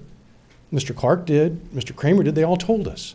So now we are left with a whole bunch of changes that just came out tonight, which you didn't get to see. And I noticed that a lot of the typographical mistakes that I found weren't included in the changes that were read to you tonight. So they're still in this ordinance. So you're being asked to approve something that I think a number of us will tell you has holes in it. And Mr. Kramer has been honest and said, yeah, they're going to keep making changes. But you're putting your name on this. You're being asked to approve something that your own lawyer says isn't ready. And why? Because there's this rush. If there was a rush, why wasn't this done before? Why are we doing it now? I'll give you a couple of examples, if I may, because I know I'm going to run out of time. If you would read on page 8-23, number 12, anybody in this room tell me what that means. And if it doesn't,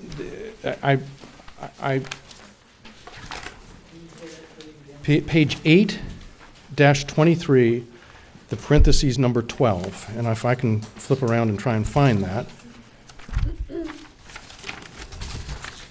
I can read it, but I don't understand it.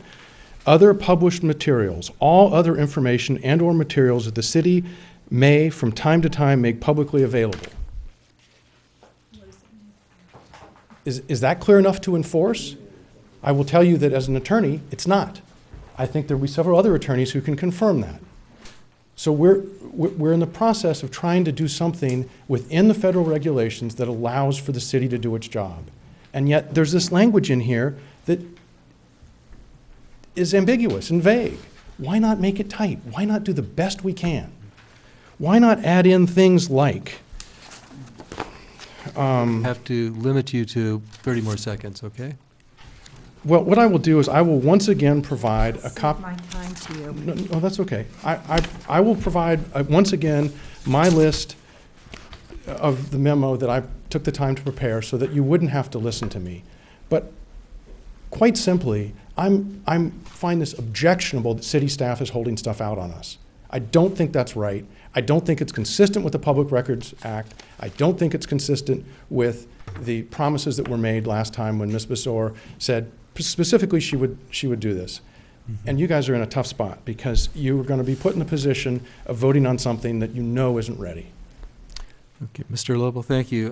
What I do have with your name on it is an email that you did send to our city manager, Rob Clark. I think it was the day after our public meeting. I've had about 6 emails today alone. What I've provided now to Sherry is the updated version of the memo that I took the time to prepare for you last time. Thanks for that. Ted Miller?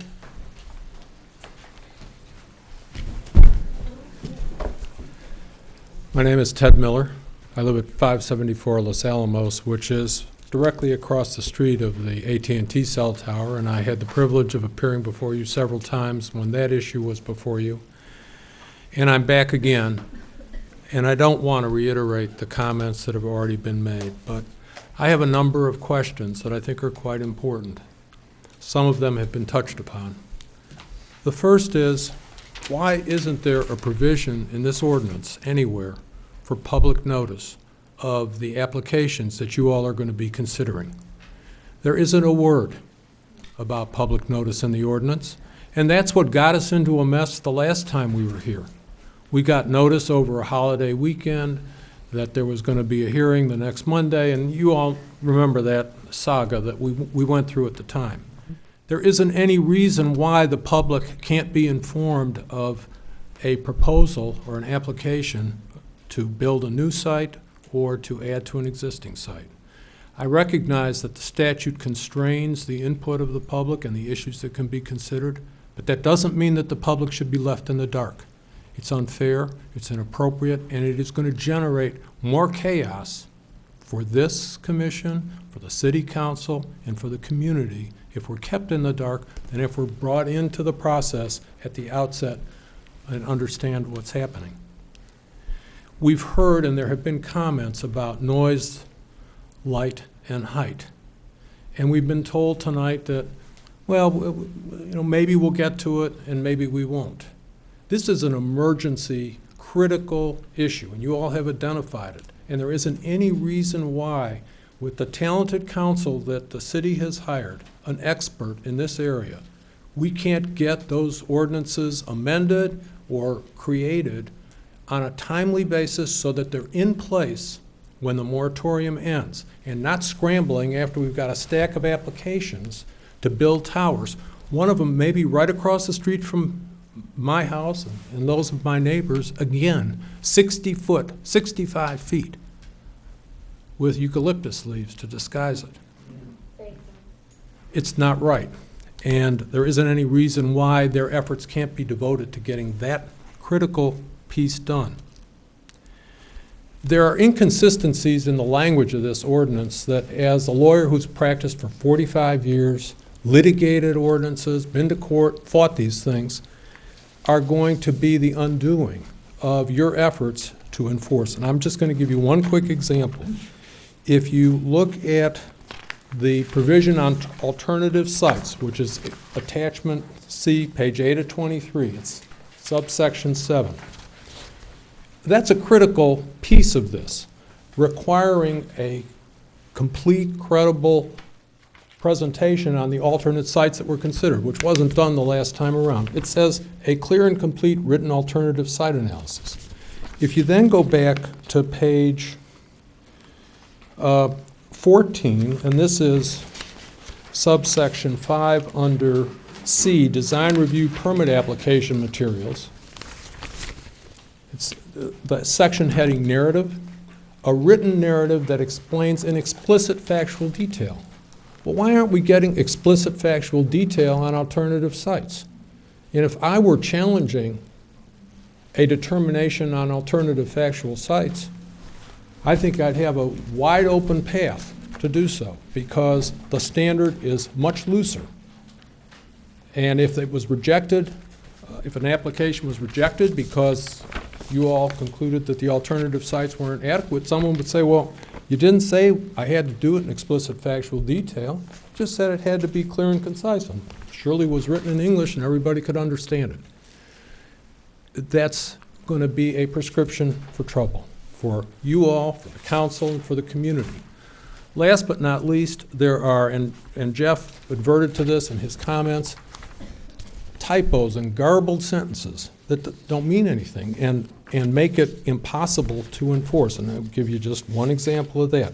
It's the exception, it was already addressed here. It's on page 9 of 23, guidelines and standards in general, location guidelines, C. I defy anyone to read that sentence, exception for facilities proposed based on proximity to residential uses, and explain what it means. These are critically important issues, and we are grateful for the service that you contribute to the community. This is really important, and you must insist that it be done right and take the time, and I realize you volunteer your time, and your time is valuable, but you must take the time to direct staff, to direct council, to direct the city manager to do this right and get it done in a timely way. Because once those towers are up, they're going to be here forever. They're going to change the character of this community. They're going to change the ambiance of the community, and we're going to have to live with it.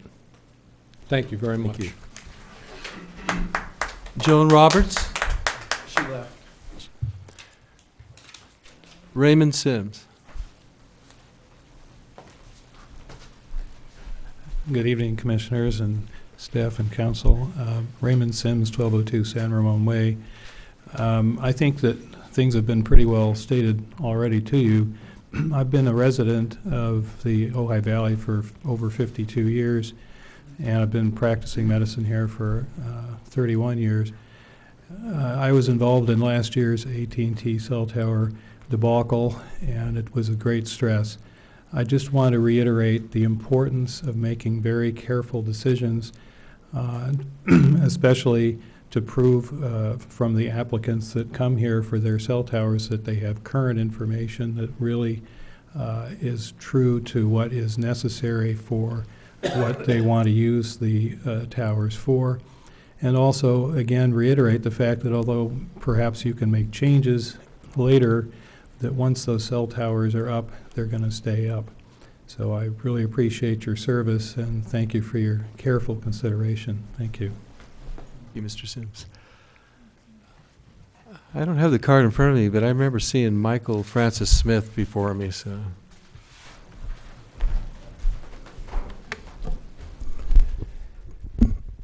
I want to thank you all for the opportunity to appear before you. It is my goal to remain calm and keep my voice low and not belie the anger that I'm feeling, because I think we have a pattern. We have a pattern here that started back in 2013 in December, when the city decided to give notice when residents were out on vacation. We have a pattern of not providing the citizens with the material that is freely given to industry. We happen to have in our group some very esteemed lawyers that I believe match the talent of the esteemed Mr. Kramer. And many hours have been spent by those attorneys. Some of them have spoken tonight. And yet those comments have been disregarded. It appears to me to be intentional. You are being asked to make a decision that will forever change the character of Ojai. And I believe you're being set up. I'll speak clearly. The attorneys may parse their words. I think you are being set up. And each and every person in Ojai will remember, if you pass this, if you put a rubber stamp on it, each and every member of Ojai will remember. They'll remember your faces at the farmer's market. They'll remember your faces at the grocery store. They will hold you to account. So I ask that you please stand up and look at this process. What lawyer do you know that wants to discuss changes to a contract and doesn't provide a copy of a red line agreement? Ask yourself that question. I know that you're volunteering here, and we're all here because we care about the city of Ojai. So I ask you to reach deep within your moral core and do the right thing. And to my opinion, at this point, the right thing is to stop the process, because there's a very clear pattern of keeping information away from the citizens. It is bad enough that our federal government has limited the citizens' rights to determine what will be looming overhead forever. But we do not expect this kind of treatment from our city government. We do not expect the fancy footwork that is very clearly at play here. So I ask you to please look at the situation clearly. Stand up. Stop this process. Thank you. Jesus Torres. Thank you, Mr. Chair, Commissioners. I'm Jesus Torres, Director of External Affairs for Verizon. And I'd like to thank you for the opportunity for letting us be here tonight to speak. And, government makes strange bedfellows. I agree with the folks behind me. We think that the process was a little rushed. And to give the city credit, we did not get special treatment. We did meet with the city staff, and we were provided with the basic outline of the ordinance. And so it's not like we got some special treatment. We got the same treatment too. And so we don't want to rush anything. What's the rush? I know there's a deadline in April, but the city won't be out of compliance if it misses a deadline. And it's in our interest to move this process forward as fast as possible, because the 6409 process is beneficial to the industry. But we want to get this right. We want to get this whole process right. Now, I'll make some general statements of concern over the ordinance, which will maybe run me out of this city hall by the folks behind me. But there are some things that may encourage us to use less aesthetically pleasing equipment as opposed to small cells or something to that effect in residential areas. So like the setbacks of the of equipment on the right of way to property lines, with small cells, it only covers maybe a couple hundred feet, depending on the technology that we use. And Ojai has a lot of big property, big lots, so it would force us to use bigger antennas in those residential right-of-ways. Also, be more flexible. We could use non-residential lots in residential areas, such as churches, parks, firehouses, and so that would be beneficial because we could make them stealth and out of the way and outside of these people's backyards and put them in areas that we can still cover their needs, but not necessarily be in their backyard.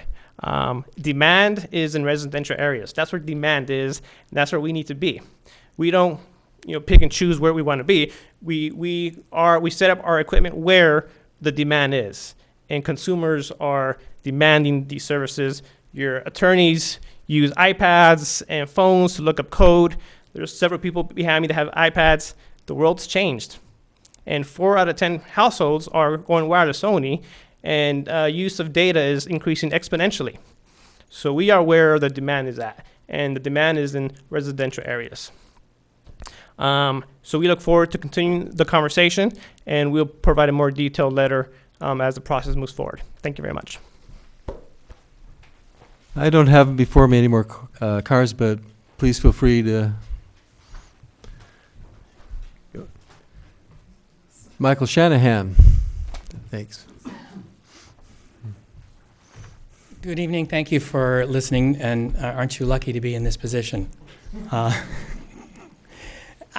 want to echo what people are saying, is that there are a lot of long-term implications here, and it's obviously very complicated, and we all know that. And so one of the things I want to ask you to focus on are the bare necessities if you can't get to anything else.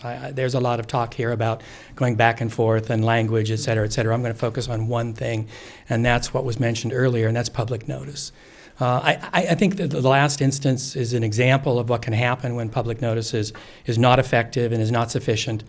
And I think this is important enough to the entire city that your typical conditional use permit notice, which I think is like 300 feet for a few minutes, isn't satisfactory for this.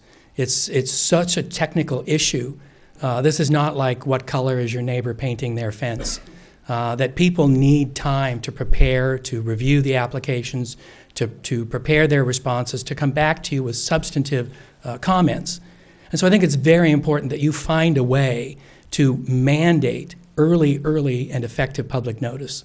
If you can't put that onus on the applicant themselves to, for instance, publish that they have filed an application, put that onus on the city to put it on the website. This is the 21st century, as has been pointed out.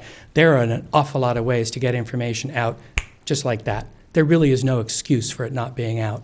The city should be required to notify the city staff, should be required to notify the residents of this city immediately upon accepting an application. The city can figure out how to do that. It doesn't have to be by post office. They can put it on the front page of the city website. There are a lot of ways to make that happen, but we rely on you to surface that requirement either in the ordinance or as a very strong recommendation to City Council that it be included in the application process. But quite frankly, given the history, I'd like to see it embodied in law. Thank you. Thank you. Judith Norris. Hello, my name is Judith Hale Norris, and I live at 1121 Golden West Avenue in Ojai. And my first experience in Ojai was literally the cell tower. We moved into our home. 3 weeks later, we found out that there was going to be a cell tower within our view. The only good thing about that, I made extremely good friends with most of the people that have spoken with you tonight and have had the opportunity to work with them consistently. I've also spent a lot of time looking at the draft ordinance, and I must tell you, I was so discouraged to see that the draft ordinance that was submitted on the 20th at the joint meeting was honestly the very same one that was plunked here on the web, whatever. And I mean, I can't imagine not providing that red line copy to you ahead of time. I know if I had gone in my career as a lawyer and presented anything to a judge in that capacity, my case would be dismissed, I probably would have been fined and whatever. And I mean, we need notice. We've explained, and as I said, is kind of the, whatever it is called, the cleanup hitter or whatever, I can I just tag on to what everyone has said. But this has got to stop. There's a continuing pattern here. It's not helping anyone. And one thing that came to mind to me, is there any way, or do you have any right to delay a meeting day by day until you have an opportunity to really review the ordinance? Okay. I don't know, Matt, is that possible? Go ahead, with Matt. the chair's permission. It is possible. The commission can continue a meeting to a day within the next 5 days without having to renotice. It would have to be posted on the agenda as soon as possible, including on this website and on the front door of the City Hall. A 5-day time frame? It's a 5-day window. From It's considered now? the same meeting, so you could continue to tomorrow, for example, Okay. should you so require. Thank you. Well, I'll leave you with that consideration. Thank you. Is there anybody else in the audience that'd like to step forward, please?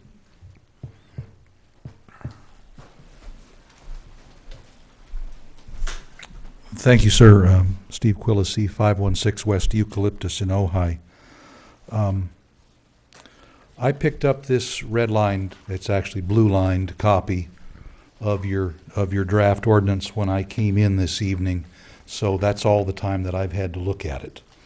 There are still almost innumerable typographical or grammatical errors in it. There's at least one that's factual. I would call your attention to page 9 of 23. On that page, paragraph small b, sub 1, sub large c, line 2, the Roman I that is in there should be an Arabic 1. but there are a number of places where commission is used as a generic term. Sometimes it's the Planning Commission, sometimes it's the FCC, and I can suggest how to fix that. I don't want to go into the details now, it's easy enough to do.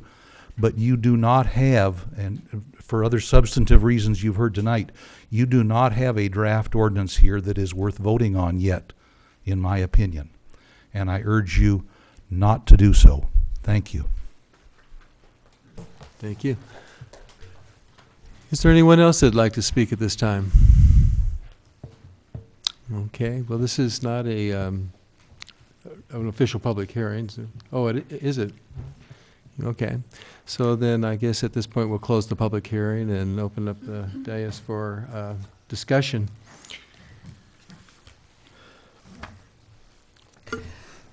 Well, I mean, it sort of seems obvious that we have quite the brain trust sitting in the audience, in addition to the wonderful work that Mr. Kramer and his associates have done, but it would be foolish for us to not have those comments included in before we move forward on any kind of a vote. So I guess whether or not we want to talk about this now, I would be in favor of pushing another meeting to within the next 5 days where we could incorporate all of this information and get it right. I think in that sense, I think we had that opportunity the 20th when we requested a workshop. This commission didn't want to do that at the time. That was going to be for us personally. I don't think that would have resolved the issues that we have here, which is the lack of what the public is saying, that we're missing their input. Actually, that workshop that we requested was to be open to the public, but that's in hindsight.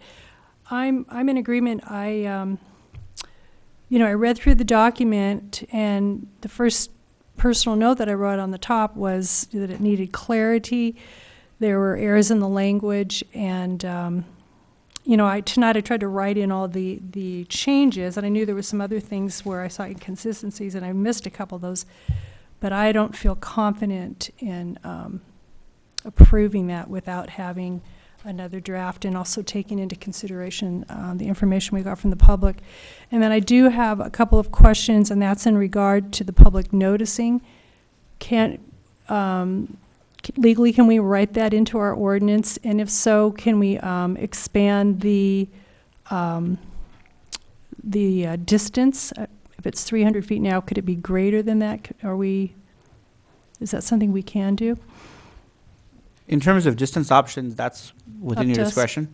Okay. The minimum in the government code in 65009, 0 and 91 is 300 feet. Mm-hmm. But the further question is, at what stage would you want notice to be provided? Right. And notice of an application being filed, notice of the, for CUP, for the application subject to a CUP requirement, the notice is built into the CUP requirement. Then you could extend that to be further, it would be the default 300 foot, you could extend that further as desired.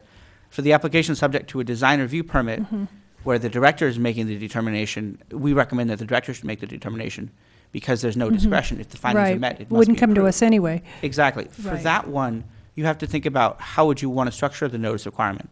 It could be notices of applications filed. You could do it as a notice of applications approved. That may not accomplish the goal. Right. You could do it as notices. You could structure it as the director will make that determination at a director's level public hearing. And then that would have a public hearing, which would have default notice requirements, again, the 300 foot. But you could, again, adjust that distance. You have some options open on how you want to structure the notice requirements. Okay. And then one other comment, a member from the public had brought this up, and I know I had mentioned it also at the meeting on the 20th. And my concern was, the dates when we need to comply and be done with all of this. and the concern, and I had brought up at the beginning of this meeting, about the zoning and the 3 zones that didn't have the height limits, and of course now it's also lighting and noise. And my concern that I spoke earlier on the 20th and still tonight is that I would like to see it expedited, that process to get those changes handled. I feel like it's an emergency also, as several members brought up. Only because we don't know that an application may not, when an application will be submitted. And I just feel like we need to be prepared before it is submitted, or before one is submitted. A couple of general thoughts on what you've talked about and what the public has talked about tonight. In terms of height, we're aware that there is an issue there. That has to be separately handled because that is a generally applicable zone height. If we were to incorporate it here, it would be suspect under law. I understand that. So getting now to noise, the general noise ordinance, which is generally applicable, which is what we want, applies. Now it needs to be extended, as we've talked about already, to cover all of the zones, and that can be done, again, through a separate process. In terms of lighting, I've heard comments about concerns about lighting. Wireless sites are not lit under federal law until they are 200 feet or above. So the only lighting that occurs is the utility lighting of if you would call it the front porch lighting. And it's very common at the permit level to appropriately construct a condition that says, if you're going to have lighting at the site, it has to be on an automatic timer. That's very common. So that someone goes in, they have the light, they turn it on, it stays on for an hour, it turns it off unless they reset it. There is no general lighting requirement for a wireless site, but for safety purposes, it makes sense because we want people who are working on equipment to be safe as they go between the building and the vehicle, but we don't want the lights on either. So that's the way to handle that issue. Again, the only issue in terms of lighting are for towers that exceed 200, well, basically 200 feet or above. They get lit. Even there, then there's special conditions because obviously it completely busts the zone heights for the entire city. So it's going to be before you, and conditions there, for example, would be certain types of aircraft light. And I'm just hypothetical that a broadcast tower, for example, wants to come in. There's certain types of aircraft warning lights that shine upwards. They don't shine downwards. But that would be a condition that would be based on specifics of an application. So it doesn't belong here at all.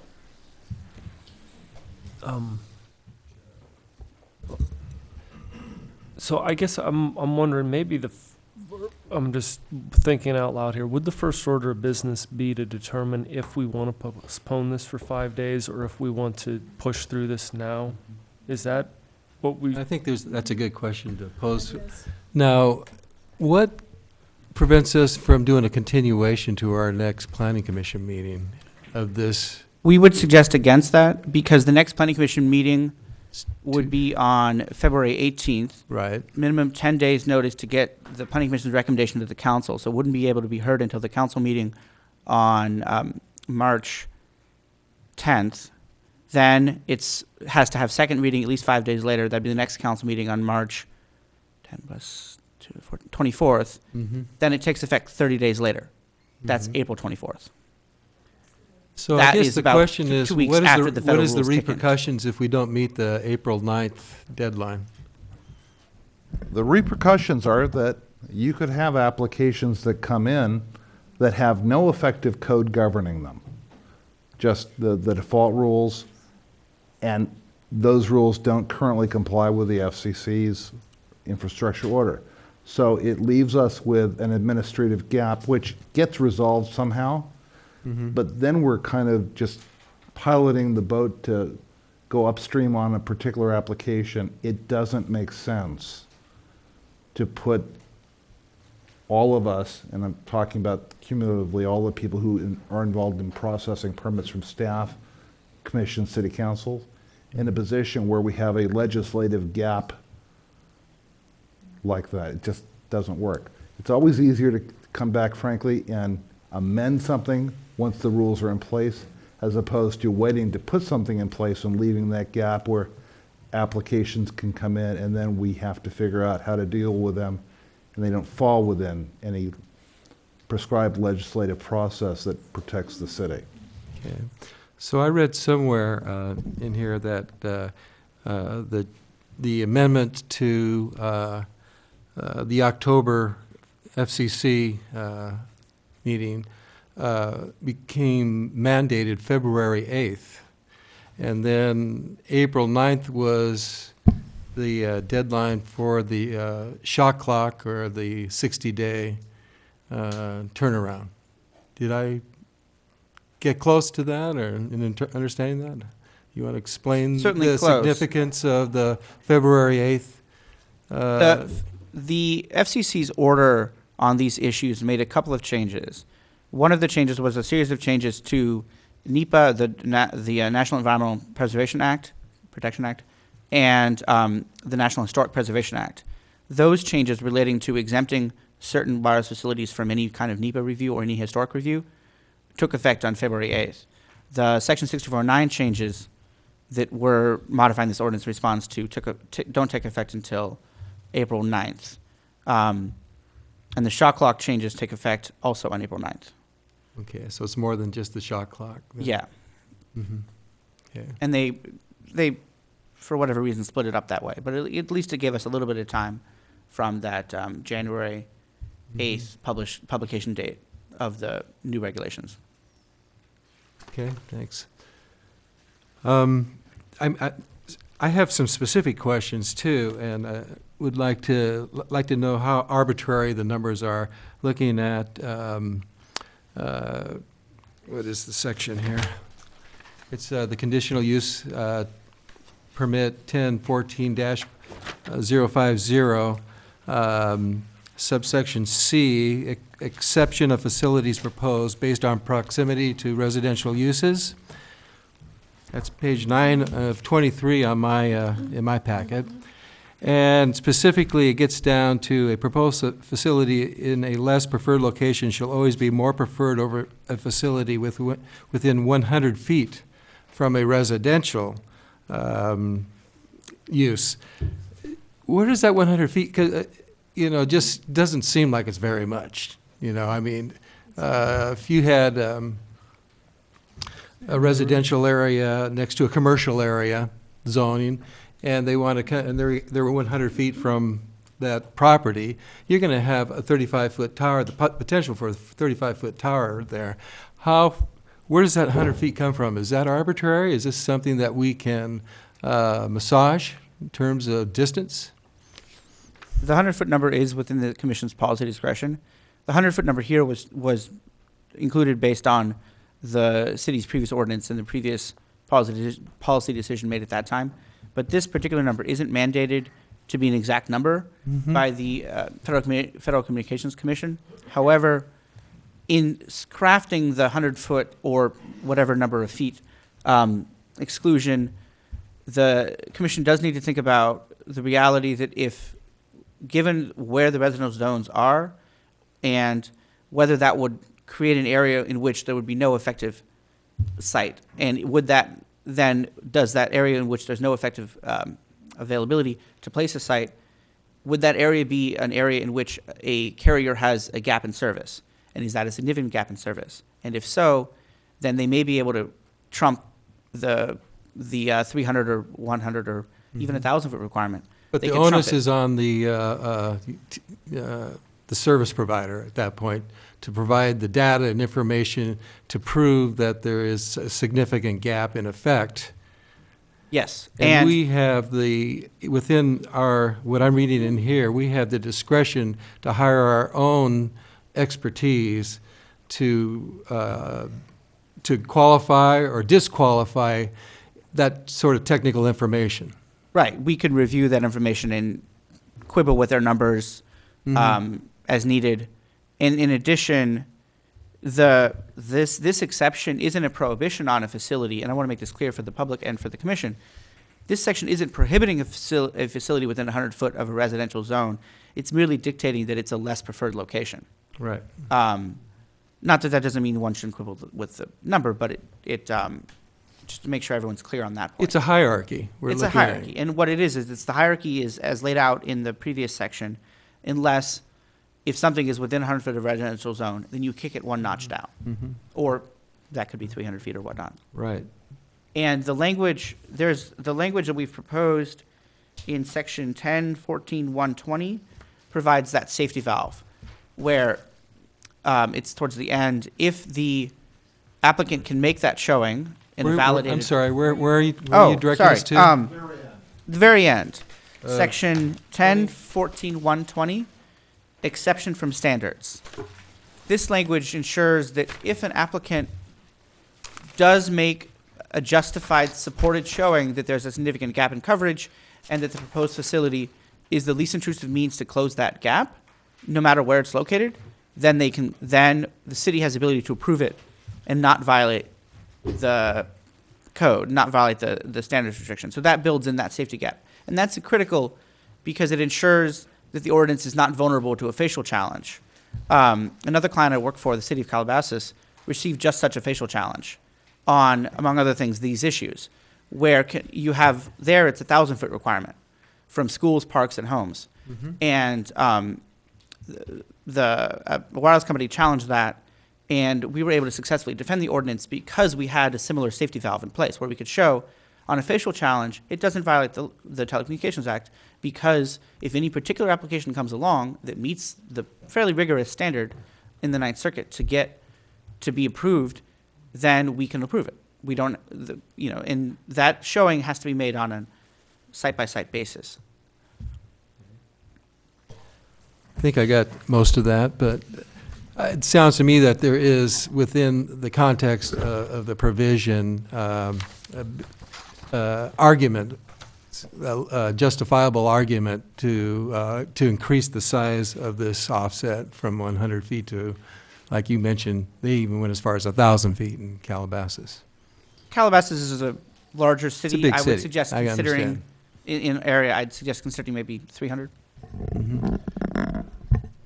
In Calabasas, just as a point of information, essentially now, because it is so large, every application now comes in as an exception. So it's really an exception that swallowed the rule. And a downside to that is when it comes in, then everything in the ordinance is reopened, not just the height. Because once they come in under the safety gap, any provision that they want to challenge in terms of being able to close a significant gap that they've demonstrated, there's more to attack. So think about law of unintended consequences here. The greater the odds are of it coming in as an exception, the more you open the door for multiple exceptions per application. I'd Just have to hear it again. I think I understand the gist of your argument. Once you open the exception door, once you get into section you're opening 120, you open up every element of the ordinance Mhm. to be overridden, not just one particular section based on whatever argument then the applicant wants to raise. So there's a double edge to that particular sword. So think about that when you're thinking about where you want to set, where you want to make a recommendation, because that's what you're doing tonight. You're making recommendations, however you're going to do it, to the city council, where you want to set that recommended number. Speaking of recommendations, is it possible that the attorneys in our city here, in the audience, can take the opportunity to redline this actual draft themselves? I'm real interested in the specific areas of concern that you have versus things that we can't identify. We really need to identify the very specific things that you have objection to. And it's difficult to do that without seeing that in writing. I don't know if that's possible, but is that opening up too big of a can of worms? No drafter is perfect. So to the extent that there are other eyes on it, it will produce a better product. And I think the comments that have come in tonight have made that clear. Talking with the Assistant City Attorney, we actually think that the way to do this would be to make an electronic version of the document available. And that way they can then put into the word processors and do that redlining as opposed to manually doing it, which will probably be more efficient and easier for us to then process those comments. So that would be our recommendation for your direction. And one point to add, I think what we would then do is as it sounds like the commission is going towards that approach, is we would take the comprehensive red line of all the comments received, and then staff would recommend either acceptance or recommend rejection of a comment offered by the public, with a little explanation on each point. Because certainly some of the things I heard from the public tonight, are perfectly reasonable, and we would recommend including. There are other points made by the public that I would recommend against adopting on the basis of the city's limited power under federal law, and we'd be happy to specify as to each specific recommendation, yay, nay, and why. That's going to be huge. I mean, having that process done is going to be exactly what we need to move this process forward. Yeah. The next point to keep in mind is that the requirement is, under the Brown Act, is to adjourn the meeting. The process would be to adjourn the meeting to a date within the next 5 days. That ensures that as long as no new item of business is discussed, that would not be the case, then no new agenda need be posted. Otherwise, the agenda requirements kick in, and that's a minimum of 72 hours. And for staff, the copy of the order of adjournment must be posted on the City Hall door within 24 hours. And then the 5th day from tonight is Monday. So the options are tomorrow night, Thursday, Friday night, or Monday, if you want to stick to business days. Okay. Well, I'm wondering if Monday isn't better because they're going to need time to do their entries. You're going to need to look at that and make comment, and then I'm just suggesting maybe Monday would be It's a tight the time best. frame, but I think tight, we should but take yeah. the furthest day for sure to give everybody the opportunity to submit. We would need to get it by Friday. That's just the restraints that we have. Right. Because we have to review it too before Monday night. Yeah. Yeah. What we would propose is that we will send the electronic version with this red line to city staff tonight. Then that can be posted on the website tomorrow morning. And we'll work with the city manager to accomplish that. Then we would ask that comments be sent to the city manager, who will then forward them to council by 5 p.m. on Friday. Clarify that it's legal counsel. Legal counsel, yes. COUNSEL, not COUNCIL. By 5 p.m. Friday to then be forwarded to us, and then we'll turn around and we'll have it available for the revised, edited version. We can have available to the commission at the sometime on Monday. I think we should be able to get that to at you the guys. least, yeah. On the volume of comments. Exactly. Right. But we want to get it to you as quickly as Right. possible. And I think it's necessary that we follow through on that. Does that require a motion on our Yes. part? Yeah, and I have one too after Rosalie. The gentleman from Verizon,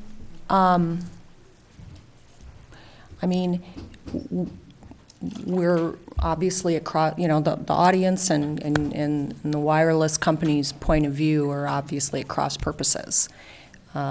He's saying that there's a absolute preference for residential areas, and that's obviously not intuitively, but what anybody who lives in a residential area thinks that they want. So is there a way to invite the gentleman from Verizon to be part of the process, to be part of solving the problem, where we could at least get some input from him as to how he thinks we can most effectively We can invite the resolve gentleman, this. certainly to contribute comments. We can't require him to do so, though. Sure. I will speak to our legal team to try to make that deadline, but there's a lot of ordinances like this across the state right now, as Mr. Kramer knows, and we're scrambling to, and I'm sure he's scrambling too. And so we'll have to make that deadline and that timeline and try to make it happen. But I appreciate you bringing that up. Thank you. Just to be clear, I'm sure that when you talked about making it available to the speakers, you meant making it available to anybody in the public who would like to participate, not just the speakers tonight. Yeah, Of course, absolutely. but I just think that, this person may feel completely excluded for certain reasons. And there may be this place where, you sort of, obviously has valuable input in terms of how we can And maybe we're all sensitive that you're sensitive, so about these issues. And we understand Ojai is a unique place, so we'll take that into consideration. Great. And do we need to formally ask the attorneys sitting before us, the ones that made comments, if they would be willing to participate? An invitation would do the trick. Absolutely. Okay, thank you. So it's out there. But one point of clarification, when are we going to get the electronic version of the document so we can redline it? We're going to get it to the city tonight so that it can be posted on the website tomorrow. It'll be in Word. And I'll look to make sure that if we can downgrade, I'm not sure if we can downgrade it to 97 2002. That's the doc format? Maybe. All right. Presume that it's going to be in docx format.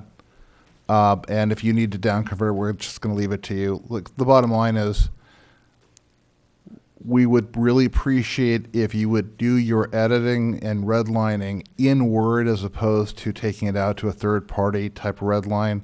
That's more difficult to integrate back in. So if you can do your redlining in Word, please do that. It'll make it easier to look at your comments. We will work diligently through the weekend to get these done. Again, we're because of the time, we're going to look at as much of a description as we can, but it may be as simple as saying, prohibited by federal law. And we'll just have to leave it at that because of the time. But that way we can meet back together on Monday night and hash through this, and that way you can still make the deadline so that your input can be heard by the city council. Very good.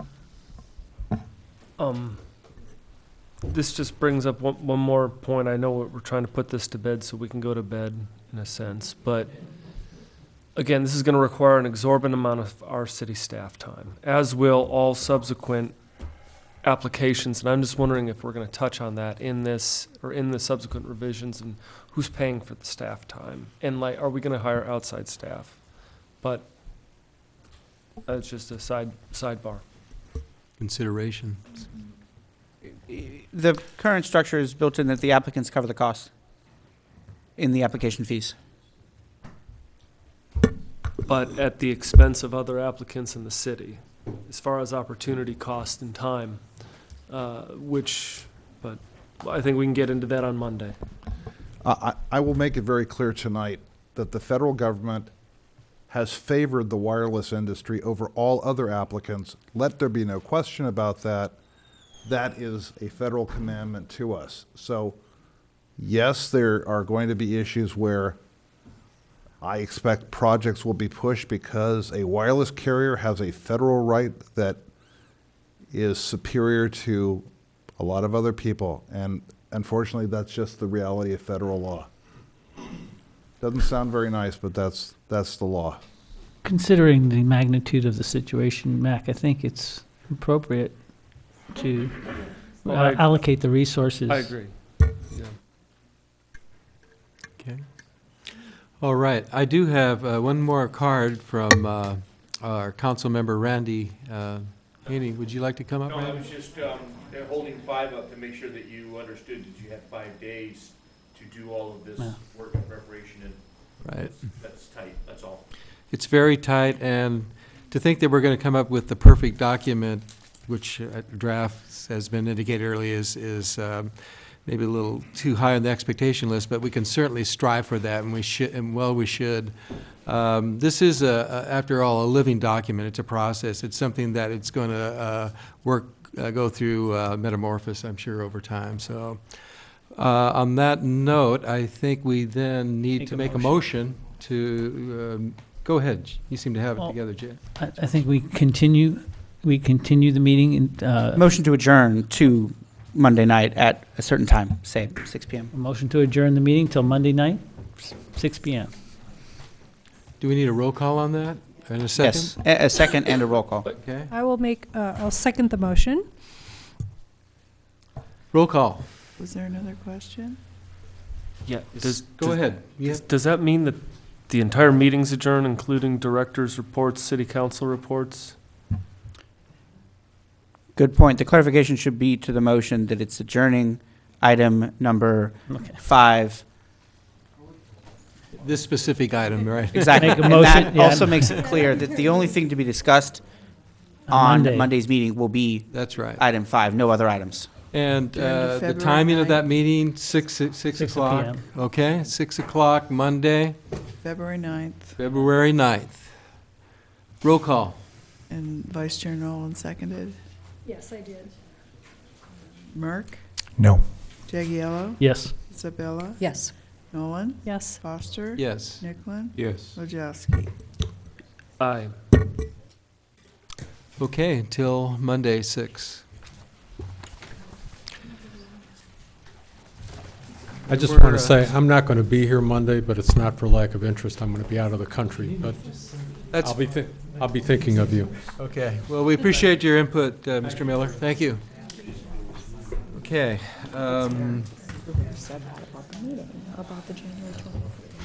I'm looking at the, we'll wait a minute for the crowd to clear.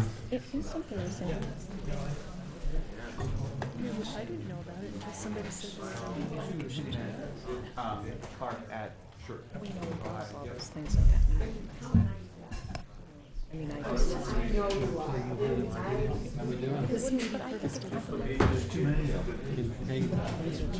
These are all the things they talked about before. They just didn't get it done to them. They didn't give us, they didn't incorporate it. It's not theirs. Even if they would have just emailed it to us. This will be one more step. and they can- Too much to I would ask those who are carrying conversations in the audience to please move it to the side so we can continue tonight's agenda. Thank you. The next item is a continuance for concept review CR 14-11 for a new one-story 60-bed replacement skilled nursing facility and related site work at Ojai Community Memorial Hospital Continuing Care Center, assessor parcel number 019-0110-335 and -345. The applicant has requested that this item be continued to the March 4th Planning Commission meeting, and staff has recommended this continuation. As this project was noticed in the newspaper and notices were mailed to property owners within 300-foot radius of the subject property, so we need a motion for that continuance. I would, excuse me, Chair, if I may. Sure. When staff prepared the staff item or the staff report, we did not know that 4 of you would be attending the Planners Academy. Ergo, February 4th. I would just like to point out that March 4th is the time I think that you are all gone. Is that not correct? And so we made the applicant aware, and it's just a series of happenstance with this particular applicant. Either he was not available for this meeting, or his architect wouldn't be available for the next meeting.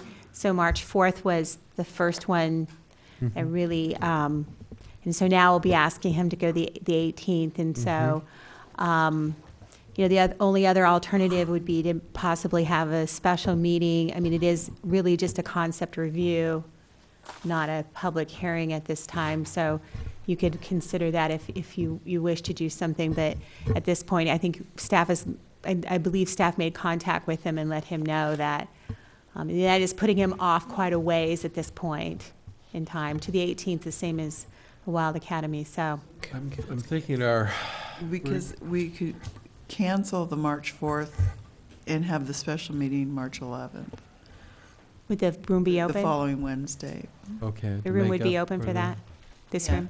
I think that, that was something that we were just going to offer to the planning commission if you wanted to take that into consideration. And like I said, you know, it's just one of those, this is just a concept review. They're trying to get your feelings and your input to go forward. So we don't think that we're rushing you and having a special meeting, has been the case from some applicants.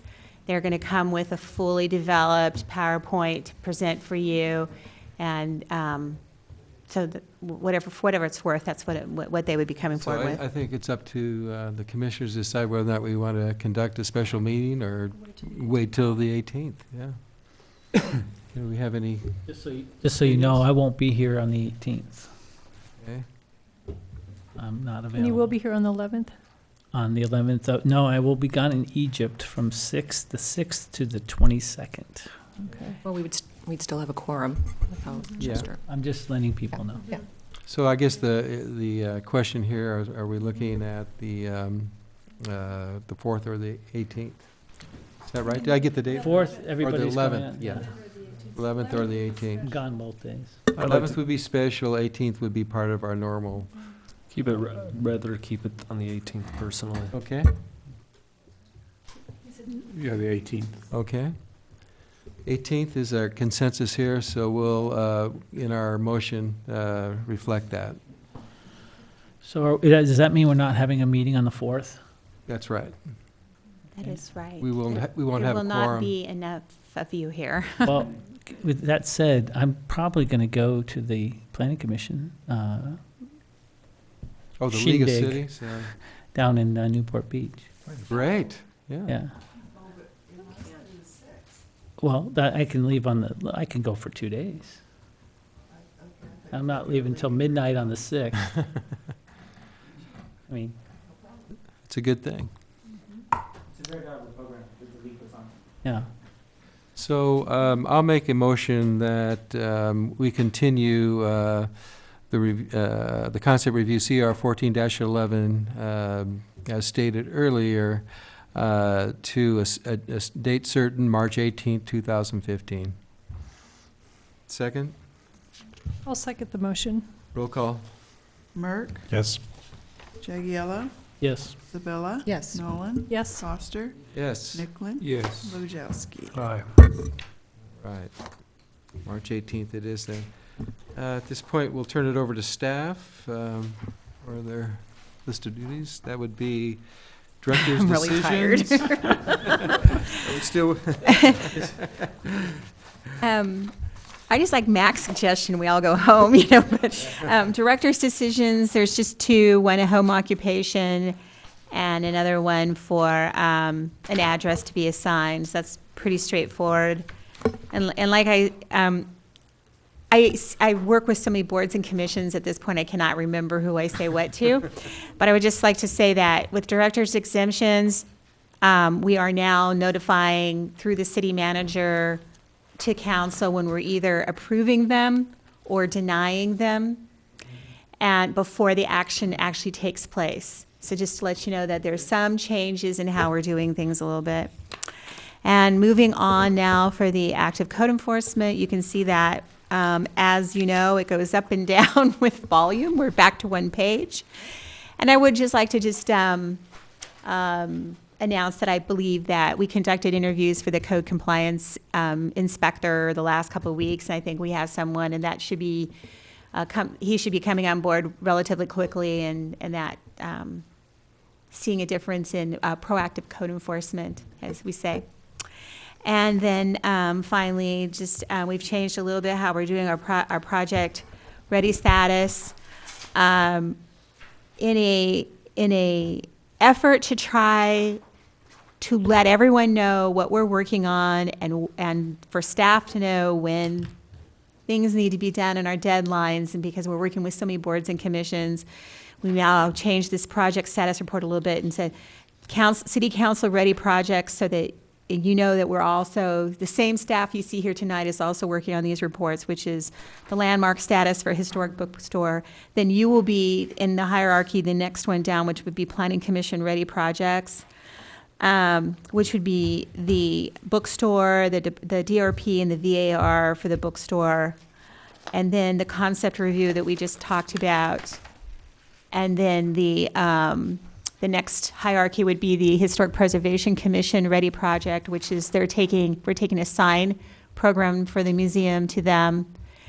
And then the next label is Projects Under Development Review, things we're working on, kind of let you know what's going on, and the way that we're trying to give people a little bit more information on what we're working on.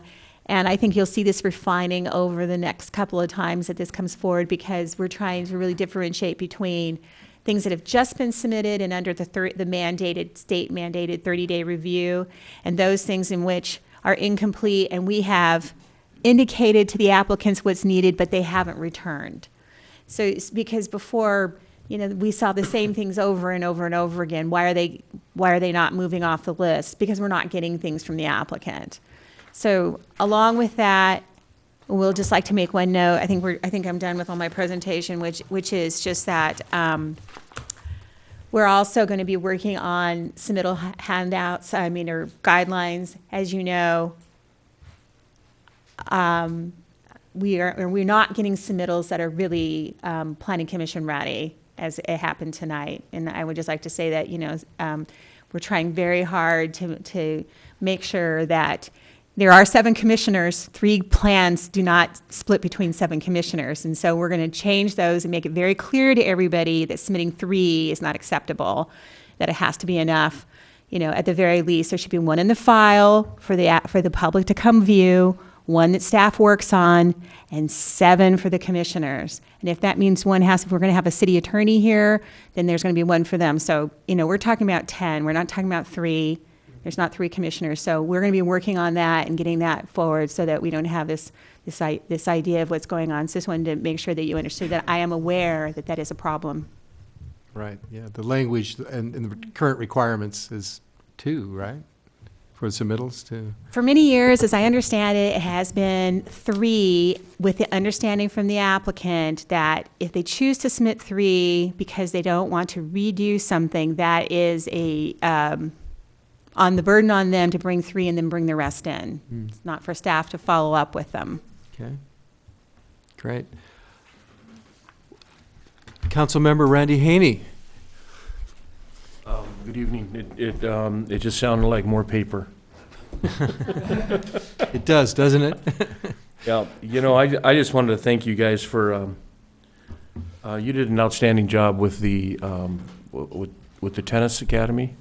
I thought you made the appropriate decision. You thought through it. You're considerate of them as well as your role. I thought you guys did a great job with that.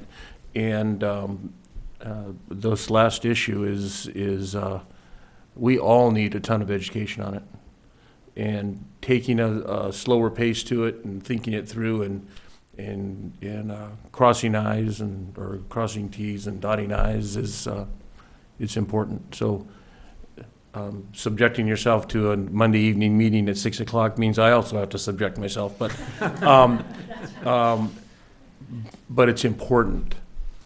And in fact, it's very important. And I know we have to move towards this April date, but it was said clearly tonight that an ordinance is a living entity. It's breathing. It can be written. It can be changed. It can be modified. It can be, a lot of things can happen to it.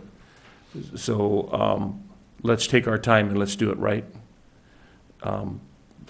That would be my suggestion, and that's what I'm going to take to the city council. So nice job. Thank you, Councilmember.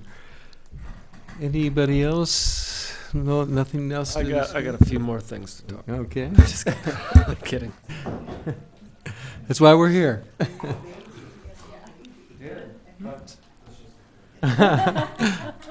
Come on, that's too good to ignore. I just wanted to note that my presence tonight isn't just on the wireless issue, that with the new with my firm now representing the city, Scott Howard as interim city attorney, myself as interim assistant city attorney, there's room in the budget to provide an attorney at the Planning Commission and at the Historic Preservation Commission. So I'll be staffing this commission going forward and the Historic Preservation Commission going forward. Yeah, the resource is appreciated by everybody. Yeah, I'll give you guys my card. And yeah, I mean, feel free to call me if you have a question. And then we'll have your name plaque for you ready next time, right? Right, yeah, another. Okay, Mr. Commissioner Lajowski has something. Did you want to add? Oh, that was it. It's too late. Then I close this meeting.